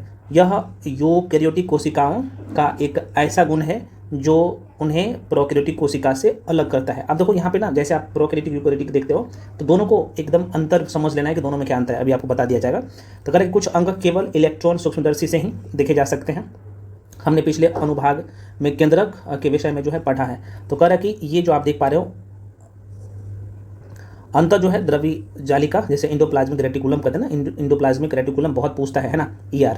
तो कह रहा है कि अंत द्रवी जालिका, गोल्जी उपकरण, लाइसोसोम, माइटोकॉन्ड्रिया, प्लास्टिड, रसधनी कोशिका के अंगकों का महत्वपूर्ण उदाहरण है। तो देखो कोशिका अंगक में ये आपको रट लेना है, कौन कौन सा, एक तो ये ER जो है अंतर्द्रवी जालिका, दूसरा गोल्जी उपकरण, तीसरा लाइसोसोम, चौथा माइटोकॉन्ड्रिया, पांचवा जो है प्लास्टिड, छठा जो है रसधनी। ये कम से कम राइबोसोम भी आपको बहुत अच्छे से करना, लाइसोसोम और राइबोसोम ये भी आपको रट लेना है, ठीक है। तो इसका क्या क्या काम है कोशिका में आप जरा सा देख लो, ठीक है। तो कह रहा है यहाँ पे देखो, सबसे पहले अंतर्द्रवी जालिका जिसे ER कहते हैं, अभी मैं आपको सेल में भी दिखा देता हूँ डायग्राम पे ले जाके। तो कह रहा है अंतर्द्रवी जालिका झिल्ली युक्त नलिकाओं तथा सीट का एक बहुत बड़ा तंत्र है। ये लंबी नलिका अथवा गोल, और ये जो है कैसा होता है, तो ये आयताकार थैली पुटिकाओं की तरह दिखाई देती है। ये थोड़ा सा आप देख लो, ये जो आप देख पा रहे हो ना, ये वाला यही है ER, यही है ना। इंडोप्लाज्मिक रेटिकुलम की बात कर लो तो यही है, ये पूरा। और इसके ऊपर में जो आप देख पा रहे हो ना, यहाँ पे एकदम छोटा छोटा गोलाकार है ना, ये राइबोसोम है, देख सकते हो यहाँ पे राइबोसोम, ये जो लाल कलर का एकदम बिंदु टाइप का देख रहे हो ना, ये राइबोसोम है, ठीक है ना। और ये जो आप ये वाला जो आकार ये जो देख रहे हो भाई, यही है इंडोप्लाज्मिक रेटिकुलम, ये ठीक है। तो इसी के बारे में कह रहा है, ठीक है। तो कह रहा है कि अंतर्द्रवी जालिका की रचना भी प्लाज्मा झिल्ली के समरूप होती है। अंतर्द्रवी जालिका दो प्रकार के होता है, एक तो खुरदरी होता है, अभी खुरदरी कौन सा होता है, सॉफ्ट कौन सा होता है, अभी दिखाएंगे। तो खुरदरी जो है, खुरदरी अंतर्द्रवी जालिका जिसे हम लोग RER कहते हैं, है ना, रफ इंडोप्लाज्मिक रेटिकुलम, है ना, रफ। और एक होता है SER, है ना, स्मूथ जो है इंडोप्लाज्मिक रेटिकुलम। और ये ERE का मतलब क्या होगा, रफ जो है एंडोप्लाज्मिक रेटिकुलम, बहुत पूछता। अब थोड़ा सा ये दोनों को देखिए लो, ये जो आप देख पा रहे हो रफ एंडोप्लाज्मिक रेटिकुलम की बात कर रहे हैं ना, तो यहाँ पे जो आप देख पा रहे हो ये खुरदरी रहता है ना, यहाँ पे आपको देख सकते हो ये वाला। और इसमें स्मूथ वाला में क्या है, स्मूथ जिसे SER कहते हैं, तो स्मूथ एंडोप्लाज्मिक रेटिकुलम ये वाला है, ये जो आपको दिख रहा होगा ये, ठीक है ना। तो इसका काम क्या होता है थोड़ा सा देख। तो कह रहा है ये जो है खुरदरी अंतर्द्रवी जालिका जिसे शॉर्ट फॉर्म में रफ इंडोप्लाज्मिक रेटिकुलम कहते हैं, है ना, ER शॉर्ट फॉर्म में कहते हैं। तथा चिकनी क्या है भाई, चिकनी, ये चिकनी है, चिकनी अंतर्द्रवी जालिका जिसे SER कहते हैं, स्मूथ इंडोप्लाज्मिक रेटिकुलम, है ना। तो कह रहे कि RER सूक्ष्मदर्शी से देखने पर खुरदरी दिखाई पड़ती है, क्योंकि इस पर जो है राइबोसोम लगे होते हैं। राइबोसोम किस पे लगे हैं, इस पे लगे हैं, रफ इंडोप्लाज्मिक रेटिकुलम पे। राइबोसोम का आप देखोगे ना, ये वाला मान लो कि इंडोप्लाज्मिक रेटिकुलम है, ये तो इस पे राइबोसोम लगा हुआ है ना, अभी आपने इस तरह से बुनका बुनका टाइप का आपने देखा था ना, इस तरीके से राइबोसोम लगा हुआ था, इसमें नहीं लगा हुआ है, SER में नहीं लगा हुआ है, यही कर रहा है। करेक्ट, राइबोसोम पर प्रोटीन संश्लेषित होती है, राइबोसोम प्रोटीन का संश्लेषण करता है, आपको पता होना चाहिए। और RER तैयार प्रोटीन को आवश्यकता अनुसार ER के द्वारा जो है कोशिका के अन्य भागों में जो है भेजता है। SER वसा अथवा लिपिड, बहुत इंपॉर्टेंट है। स्मूथ एंडोप्लाज्मिक रेटिकुलम जो है ना, ये वसा अथवा लिपिड अणुओं के बनने में सहायक करती है। यह कोशिकीय क्रिया के लिए बहुत महत्वपूर्ण है। कुछ प्रोटीन तथा वसा कोशिका झिल्ली को बनाने में सहायक करते हैं, ध्यान रखिएगा, और इस प्रक्रिया में झिल्ली जीवाता जनन करते हैं। कुछ अन्य प्रोटीन वसा, एंजाइम और हार्मोन की भांति भी कार्य करते हैं। और विभिन्न कोशिकाओं में ER एंडोप्लाज्मिक रेटिकुलम विभिन्न रूपों में दिखाई देते हैं, परंतु सदैव एक जालिका तंत्र के निर्माण करते हैं। तो यहाँ पे देख सकते हो ये कोशिका का जो जैसे गोल्जी उपकरण आपको यहाँ पे दिखेगा, है ना, प्लाज्मा झिल्ली, तार केंद्रक आपको दिखेगा, लाइसोसोम आपको दिखेगा, है ना। तो ये सारे ये सब हम आपको बता चुके हैं। और ये जो आप आकार देख रहे हो ना, ये है जंतु कोशिका, है ना, जंतु कोशिका का आकार, आप संरचना आप देख पा रहे हो। ठीक, अगला लाइन कर रहा है भाई, जरा सा देख लो, कर रहा है कि अगला लाइन कर रहा है कि इस प्रकार ER एंडोप्लाज्मिक रेटिकुलम एक कार्य कोशिका द्रव के विभिन्न क्षेत्रों के मध्य अथवा कोशिका द्रव के विभिन्न क्षेत्रों तथा केंद्रक के मध्य जो है पदार्थ मुख्यतः प्रोटीन के परिवहन के लिए जो है नलिका के रूप में कार्य करना है। और ER कोशिका के कुछ जैव रासायनिक क्रियाओं के लिए कोशिका द्रवी ढांचे का कार्य भी करती है। तो एक वर्ग के जो है जंतु, जिन्हें कशेरुक्कु भी कहते हैं, अध्याय 7 में जो कि पढ़ेंगे, तो कह रहा है कि इसके जो है यकृत की कोशिकाओं में SER विष और दवा को क्या करता है भाई, तो निराविषीकरण करने में महत्वपूर्ण भूमिका निभाता है। अब यहाँ पे देख सकते हो अगला जो है यहाँ पे गोल्जी उपकरण का क्या काम। अब देखो भाई, एंडोप्लाज्मिक रेटिकुलम जो हम आपको पढ़ाए है ना, इसे एक बार देख लीजिएगा भाई, सारे पॉइंट्स कवर है, देख सकते हो सारे पॉइंट्स यहाँ पे लिख दिया हूँ, ठीक है ना। गोल्जी उपकरण की बात करें तो गोल्जी उपकरण का सबसे पहले विवरण किसने दिया, तो कैमिलो गोल्जी ने किया था। गोल्जी उपकरण झिल्ली युक्त जो है पुटिका है, जो एक दूसरे के ऊपर समानांतर रूप में से सजी रहती है ना, सजी रहती है, जिन्हें कुंडिका कहते हैं। इन झिल्लियों के संपर्क ER एंडोप्लाज्मिक रेटिकुलम झिल्लियों से होता है और इसलिए जटिल कोशिकीय झिल्ली तंत्र के दूसरे भाग को बनाती है। अब गोल्जी उपकरण की बात कर ले तो यहाँ पे आपको दिखेगा भाई, है ना, यहीं पे है, ठीक है ना, यहाँ पे देख सकते हो ये वाला हिस्सा कहीं ना कहीं ER की तरह दिखता है ना, यहाँ पे ये। अगला लाइन कह रहा है भाई, जरा सा देखो, कह रहा है कि ER में एंडोप्लाज्मिक रेटिकुलम में संश्लेषित पदार्थ गोल्जी उपकरण में पैक किए जाते हैं। देख सकते हो कितना इंपॉर्टेंट लाइन है। और इन्हें कोशिका के बाहर तथा अंदर विभिन्न क्षेत्रों में भेज दिया जाता है। और इस कार्य में शामिल है पोटिका में पदार्थ का संचयन, रूपांतरण तथा बंद करना। कुछ परिस्थितियों में जो है गोल्जी उपकरण में समान शक्कर से जटिल शक्कर बनाती है। गोल्जी उपकरण के द्वारा लाइसोसोम को भी बनाया जाता है, बहुत इंपॉर्टेंट है, किसके, तो लाइसोसोम को गोल्जी उपकरण के द्वारा लाइसोसोम को भी बनाया जाता है। अब देखो लाइसोसोम, गोल्जी उपकरण के बारे में सारे पॉइंट्स यहाँ पे लिख दिया हूँ जो आपके काम का है, हालांकि हम आपको बता ही दिए हैं जो पॉइंट्स महत्वपूर्ण है सारी चीज़ें। उसके बाद यहीं पे आपको दिखेगा भाई, क्या नाम है इसका, लाइसोसोम आपको दिखेगा, राइबोसोम दिखेगा, लवक दिखेगा। तो लाइसोसोम की बात करें तो लाइसोसोम कोशिका का अवशिष्ट निपटाने वाला तंत्र होता है। लाइसोसोम बाहरी पदार्थ के कोशिका अंगक के टूटे फूटे भागों को पाचित करके कोशिका को ना साफ करता है। कोशिका के अंदर आने वाले बाहरी पदार्थ हैं, जैसे बैक्टीरिया अथवा भोजन तथा पुराने अंगक लाइसोसोम में चले जाते हैं, जो उन्हें छोटे छोटे टुकड़ों में तोड़ देते हैं। लाइसोसोम में बहुत शक्तिशाली पाचनकारी एंजाइम होता है। बहुत पूछता है, लाइसोसोम में बहुत शक्तिशाली पाचनकारी एंजाइम होता है जो सभी कार्बनिक पदार्थों को तोड़ने में सक्षम होता है, ठीक है। कोशिकीय चयापचयन मेटाबॉलिज्म, कोशिकीय चयापचयन में व्यवधान के कारण जब कोशिका क्षतिग्रस्त या मृत हो जाती है तो लाइसोसोम फट जाता है और एंजाइम अपनी ही कोशिकाओं को पाचित कर देते हैं। इसलिए लाइसोसोम को कोशिका का, आप ये लाइन आपको कई बार दिखा होगा, लाइसोसोम को आत्मघाती थैली कहता है, जो कि फट जाता है इस कारण से, है ना, आत्मघाती थैली भी कहते हैं, ध्यान रखिएगा। कह रहा कि संरचनात्मक दृष्टि से लाइसोसोम में झिल्ली से घिरी हुई जो है संरचना होती है, जिनमें पाचक एंजाइम होते हैं और एंडोप्लाज्मिक एंडोप्लाज्मिक जो है रेटिकुलम इन एंजाइमों को बनाते हैं, मतलब RER बनाते हैं। कैमियो गोल्जी, इनका जन्म जो है आप देख सकते हो 1847 में होता है। और ये इसके बारे में आप चाहो तो कुछ बेसिक इन्फॉर्मेशन है, जो काम का था हम आपको बता दिए। अगला जो पॉइंट है माइटोकॉन्ड्रिया, बहुत पूछता है यहाँ से। माइटोकॉन्ड्रिया कोशिका का बिजली घर, पावर हाउस ऑफ सेल जो कहा जाता है ना, ये माइटोकॉन्ड्रिया को ही कहा जाता है और ये लाइन कई बार पूछा गया है। ठीक है, तो माइटोकॉन्ड्रिया की बात कर ले तो कोशिका का बिजली घर, पावर हाउस कहा जाता है। जीवन के लिए आवश्यक विभिन्न रासायनिक क्रियाओं को करने के लिए माइटोकॉन्ड्रिया एटीपी एडिनोसिन ट्राइफॉस्फेट, बहुत पूछता है ना, इसका फुल फॉर्म के रूप में ऊर्जा प्रदान करता है एटीपी के रूप में, है ना, ध्यान रखना। एटीपी कोशिका की जो है ऊर्जा है। एटीपी क्या है भाई? कोशिका की ऊर्जा है, ध्यान रखिएगा। शरीर जो है नए रासायनिक यौगिक को बनाने तथा यांत्रिक कार्य के लिए जो है एटीपी में संचित ऊर्जा का उपयोग करता है। और माइटोकॉन्ड्रिया में दोहरी झिल्ली होती है, बाहरी झिल्ली छिद्रित होती है और भीतरी झिल्ली बहुत अधिक वलित होती है। ये वलय एटीपी बनाने वाली रासायनिक क्रियाओं के लिए एक बड़ा क्षेत्र बनाते हैं। माइटोकॉन्ड्रिया बहुत जो है अद्भुत अंगक है, क्योंकि इसमें उसका अपना डीएनए और राइबोसोम होता है। कोशिका अंगक में माइटोकॉन्ड्रिया इसलिए महत्वपूर्ण है क्योंकि माइटोकॉन्ड्रिया को अपना जो है डीएनए और राइबोसोम दोनों होता है। ठीक है, ध्यान रखना। अतः माइटोकॉन्ड्रिया अपना प्रोटीन स्वयं बनाते हैं। तो चूंकि राइबोसोम का काम क्या है? प्रोटीन का बनाना, तो इसीलिए चूंकि माइटोकॉन्ड्रिया में क्या है? राइबोसोम है, तो प्रोटीन स्वयं बनाते हैं। वेरी वेरी इंपॉर्टेंट लाइन है, कई बार ये प्रश्न पूछा गया। अगला है यहाँ पे भाई, देख सकते हो प्लास्टिड। यहाँ से भी देखो प्लास्टिड ना केवल पादप कोशिका में, पर प्लास्टिड जो है केवल पादप कोशिकाओं में उपस्थित होते हैं। प्लास्टिड दो प्रकार के होते हैं, क्रोमोप्लास्ट जो कि रंगीन प्लास्टिड होता है और ल्यूकोप्लास्ट जो श्वेत और रंगीन प्लास्टिड होता है।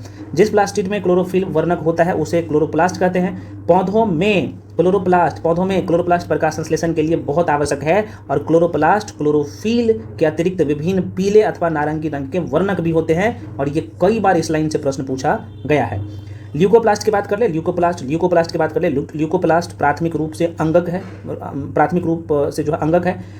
इसमें जो है स्टार्च, तेल अथवा प्रोटीन जैसे पदार्थ संचित होते हैं। और प्लास्टिड भी भीतरी रचना में बहुत सी झिल्ली वाली परतें होती है जो अस्ट्रोमा, आप नाम जरूर सुना होगा भाई, आगे हम लोग पढ़ेंगे डिटेल में, अस्ट्रोमा में उपस्थित होती है। प्लास्टिड बाह्य रचना में जो है माइटोकॉन्ड्रिया की तरह होते हैं। माइटोकॉन्ड्रिया की तरह प्लास्टिड में भी अपना डीएनए और राइबोसोम होता है और ये पादप कोशिका में पाया जाता है, तो प्रश्न पूछे जाते हैं।